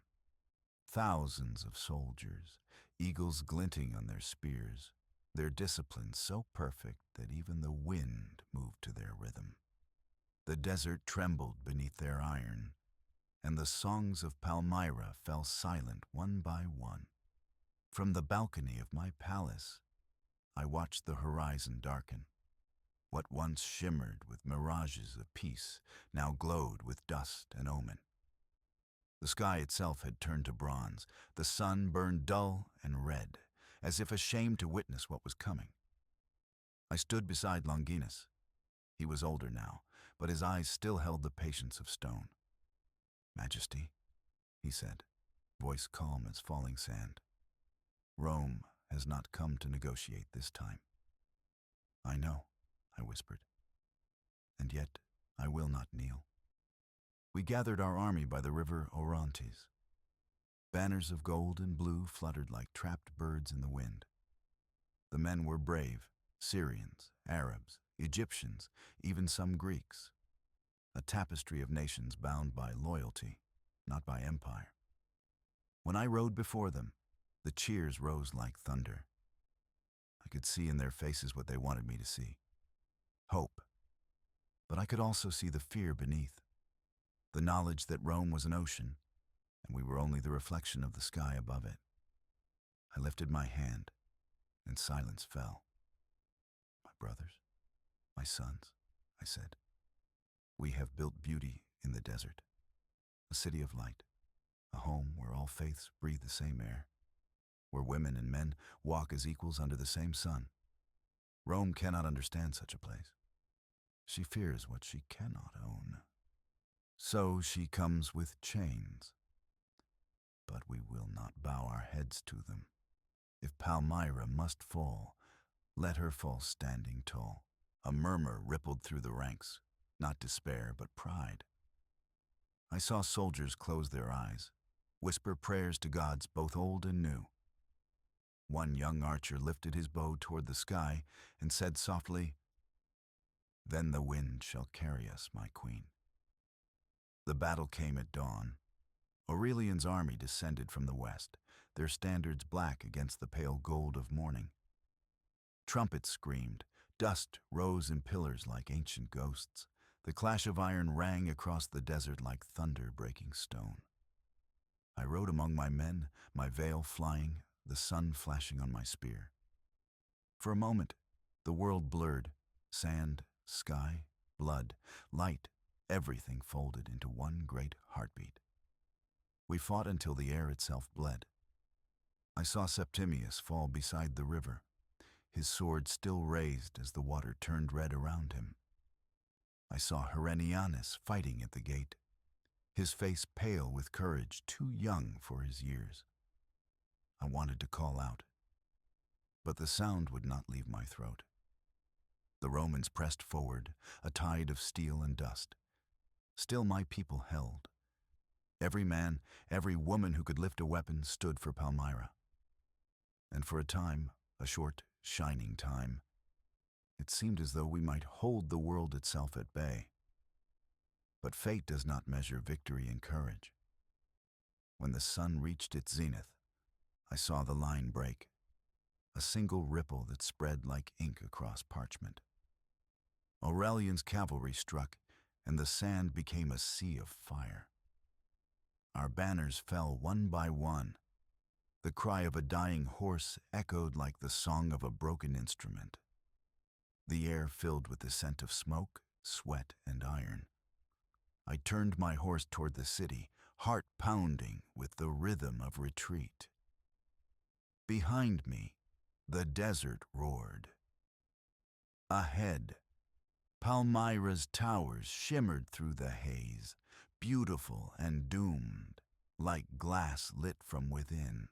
That night, we sealed the gates. The wounded lay in every courtyard. Priests burned incense for the dying. The fountains ran dark with the dust of battle. Children slept against the walls, clutching amulets in silence. I moved among them like a ghost, my robe trailing over broken tiles. The stars watched, bright and pitiless. In the great temple of Bel, I knelt before the altar. No words came, only tears that hissed softly as they touched the stone. When I lifted my eyes, the god's carved face looked down at me with the same calm I had once worn. It was then I understood. Even gods cannot hold back time. At dawn, Aurelian's banners appeared on the horizon. The gates of Palmyra trembled beneath the pounding of Roman fists. Longinus stood beside me on the wall, robes whipped by the wind. He said nothing, only placed his hand over mine. His fingers were warm, human, steady. Go, he said. Ride east to the Euphrates. If the queen survives, Palmyra survives, I hesitated. My people? He smiled sadly. You have given them more than any ruler ever could. You taught them dignity. Let that be their armor. Now I turned, tears stinging my eyes, and called for my horse. Herenianus rode beside me, his jaw set, his face streaked with ash. We galloped through the secret gate at dawn's first light, the desert swallowing us whole. Behind us, the city began to burn. For days we fled, through valleys of stone and salt, across wadis where only the bones of camels whispered. The Romans pursued like fate itself, relentless, patient, sure. At night, we rode by starlight. By day, we hid in canyons of silence. My throat burned with thirst. My heart burned with loss. Herenianus would sometimes turn to me and ask, "Mother, will we return home?" And I would answer, "Yes, my son, though home may no longer have walls." When the horses finally faltered, we reached the banks of the Euphrates. Its waters moved dark and slow, carrying reflections of the moon.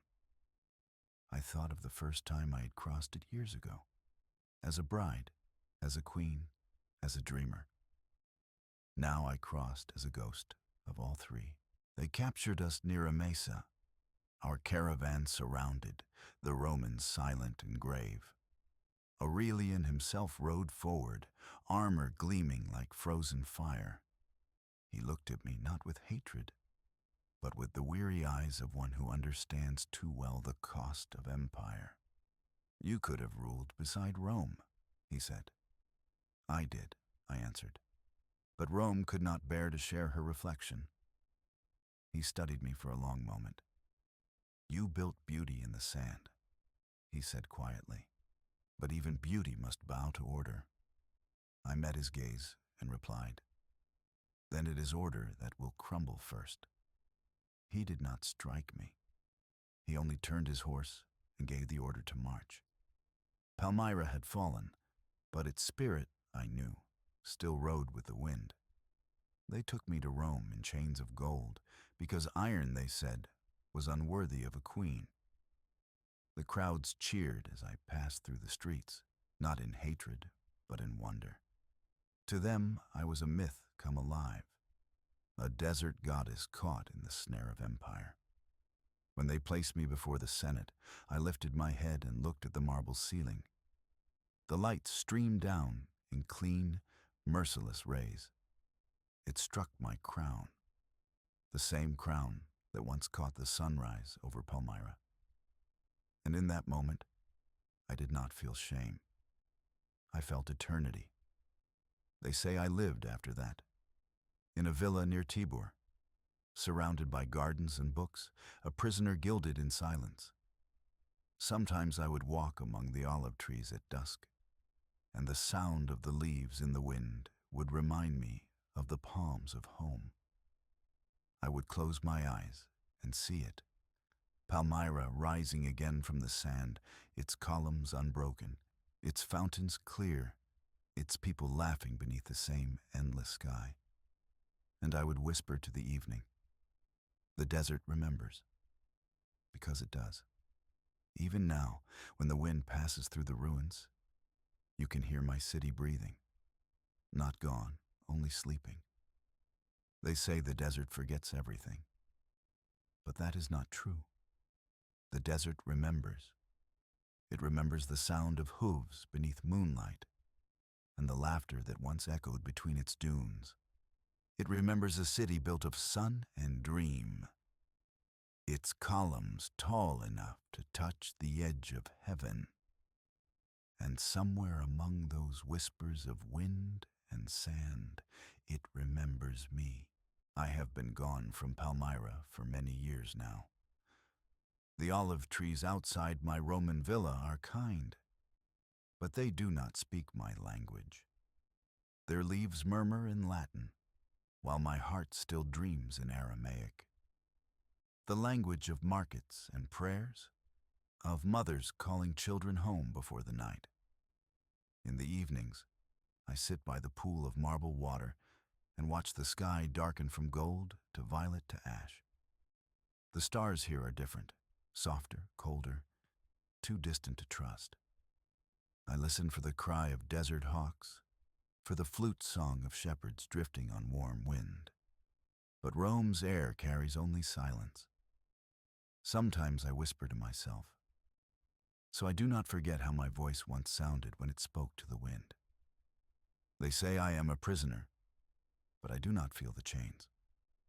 They are threads of memory now, woven lightly through my wrists. Gold turned to silk, silk turned to thought. I tend my garden. I read the poets. I teach my son to walk barefoot through the grass, so he will remember that all earth, even foreign, is holy. Visitors come from the east, merchants, travelers, soldiers. They bow low when they see me. Some avert their eyes, as though afraid I might vanish if looked upon too directly. Others bring gifts, a handful of sand, a carved date seed, a piece of broken mosaic. They say, "We found this near the great arch of Palmyra." I touch each offering and feel the pulse of home through it. The broken tile still carries the heat of my city. When I press it to my cheek, I can smell the myrrh and cardamom, hear the slow hum of market bells, and for a heartbeat, I am there again. At night, I dream of returning, not in triumph, but in peace. I walk barefoot through the ruined colonnade, and the wind folds around me like silk. The stones glow faintly, as if remembering their own warmth. In my dream, no soldiers remain, no banners, no crown, only the voice of the desert. Slow, endless, forgiving. Welcome home, it says. And I answer, I never left. There are rumors, even here in Rome. They whisper that I study with philosophers, that I hold salons where poets gather to read by lamplight, that I speak of stars and virtue and the weight of mercy. Some say I married a Roman nobleman. Others say I walk alone among tombs at night, talking softly to ghosts. I smile when I hear their stories, for each is a fragment of truth. In every tale, I survive, and that is enough. Once, a senator's wife asked me, "Do you miss your throne?" I looked at her, at the pearls that hung heavy around her neck, at the small, anxious tremor in her hand as she lifted her wine. "No," I said. "Thrones are heavy. I miss the mornings, the sound of the fountain before the city woke." She did not understand. Few here do. They think power is a crown of gold. But I learned long ago it is something far quieter, the strength to love a world that breaks you. As I grow older, I speak less. The words gather dust inside me like unopened scrolls. But when the wind stirs through the cypress trees, I close my eyes and listen. Because sometimes, in the hush before dawn, I can still hear the desert calling my name. It comes soft and low, like a lullaby hummed by eternity. Zenobia, Zenobia, the sand remembers you. And I answer, half dreaming, I remember it too. In my mind, Palmyra still stands. The streets are swept clean, the temple doors are open, the library smells of cedar and ink. Herinianus walks beside me, a man now, strong and kind. The colonnade stretches before us like an unbroken promise, and the air glitters with the laughter of a people who have learned how to endure. The city shines so bright I can almost touch it, a mirage perhaps, but a merciful one. And if history calls it ruin, then let history be blind. Because beauty does not end when stones fall. It only changes its shape. It becomes light. When I leave this world, they will write my name in their books. Some as rebel, some as queen, some as woman too proud for her time. But I do not belong to time. I belong to the wind, to the song of the palms, to the shimmer of heat over endless sand, to the small eternal voice that says, remember. And if someday a traveler walks through the ruins of Palmyra and hears the wind curl softly between the pillars, if it seems to whisper like silk, to speak a name it cannot quite pronounce, let them know it is only me, still walking through the halls of my city, barefoot, unafraid, my crown made of sunlight and dust, my heart at peace at last. They say all stories end, but I have learned that some simply change their form, like rivers that vanish beneath sand, only to return as springs in another age. I am no longer young. The mirror shows a face softened by distance, not sorrow, not pride, only the quiet erosion of years. My hair, once dark as desert night, now shimmers silver, the color of moonlight on dunes. When I smile, the lines around my eyes fold gently, like the pages of a beloved book left open too long. And yet inside me, the pulse of the desert still beats. Slow, patient, unbroken. Each morning I walk to the garden before the world wakes. The air is damp with dew, and the first light gathers on the leaves like small coins of gold. The olive trees whisper softly, their voices mingling with the sound of water in the fountain. I press my hand against the stone rim, and the chill travels up my arm like memory. The fountain's surface shivers, and for a heartbeat, I see my reflection not as I am, but as I was. A queen standing beneath Palmyra's sunrise, a city glimmering behind her like a promise kept. The vision fades, but the peace remains. At night, I no longer dream of crowns or empires. I dream of small things. A lamp being lit in a quiet house, the laughter of children chasing pigeons through colonnades, the sound of sandals over marble, the murmur of traders in languages that touch like friends. These are the true treasures of memory, the heartbeat of a world that once was mine and will always be. Sometimes I wake to the wind at my window. It carries sand from far away, grains so fine, so ancient, that I wonder if they have crossed oceans just to find me again. I breathe them in. They taste of home. A few nights ago, I dreamt I was walking through Palmyra once more. The moon hung low and heavy above the Temple of Bel, its light pouring through the columns like water through fingers. The city was whole again, every stone aglow with its old warmth, every arch unbroken. The fountains sang, and in the square the people danced without fear. As I passed among them, they turned and smiled, not in reverence, but in recognition, as though I were one of them again, not their queen, but their kin. And then, at the end of the colonnade, I saw Odaenathus waiting. He stood bathed in moonlight, his face young, his eyes filled with the same calm that had carried us through every storm. He said nothing. He only extended his hand. I took it. It was warm, as though no years had passed between us. We walked together toward the horizon, and the city shimmered behind us like the edge of dawn. When I awoke, the air was still and golden. I sat up slowly, feeling a serenity too deep to name. The light through my window had the color of memory, soft, forgiving, infinite. In that hush I understood. I was not meant to return to Palmyra. Palmyra was meant to live within me. Now, as the sun sets each evening, I take a small lamp and light it beside my bed. Its glow trembles on the wall, a flicker of gold against white stone. Sometimes, when the breeze moves through the room, the flame dances like a living thing. I watch it sway, and I imagine it is my city breathing, still alive somewhere beneath the sands. And I whisper the old words, the prayer of my people, soft and rhythmic, half lullaby, half farewell. From dust we rise, through dust we walk, and into dust we return, shining all the while. The words drift upward like incense, and I feel the weight of every century dissolve. For what is a queen, if not a keeper of light?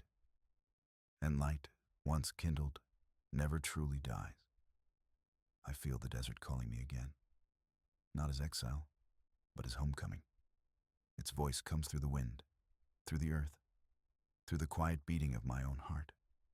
And when it calls, I will go, not as ruler, not as captive, but as what I've always been, a daughter of the sun, a listener of silence, a keeper of stories. Perhaps one day, a traveler will stand among the ruins and feel a sudden calm, a soft warmth, a whisper at the edge of thought. And perhaps they will know, not in words, but in spirit, that I am still there, walking among the columns, barefoot in the dust, smiling. Because some queens are not buried. They are simply folded into time. And when the wind moves over Palmyra at dusk, it is not emptiness you hear. It is the sound of me, still speaking to the desert, still loving the world, still unbroken. And thus ends the tale of Zenobia, queen of the desert, whose voice became the wind and whose heart became the horizon. And so, the story drifts into silence. The sands of Palmyra have long since settled, and the columns that once touched the sky now sleep beneath the sun. But somewhere, in the hush between wind and memory, her voice remains. Zenobia, queen of the desert, keeper of wisdom, daughter of light. Her story was never only about war or empire. It was about love, for her people, for her son, for the fragile beauty of a world built on dreams. Time may have taken her city, but not her spirit. You can still feel it in the golden breath of the wind over the Syrian plain, in the quiet dignity of ruins that refuse to crumble, in every heart that remembers what it means to stand unbroken. As you close your eyes now, let her desert cradle you. Let the warmth of her story rest against your skin. The night will keep its watch, and the stars will whisper the same promise they once whispered to her, that nothing truly beautiful is ever lost. It only changes its shape. Sleep well, traveler. May your dreams walk gently through the golden gates of Palmyra.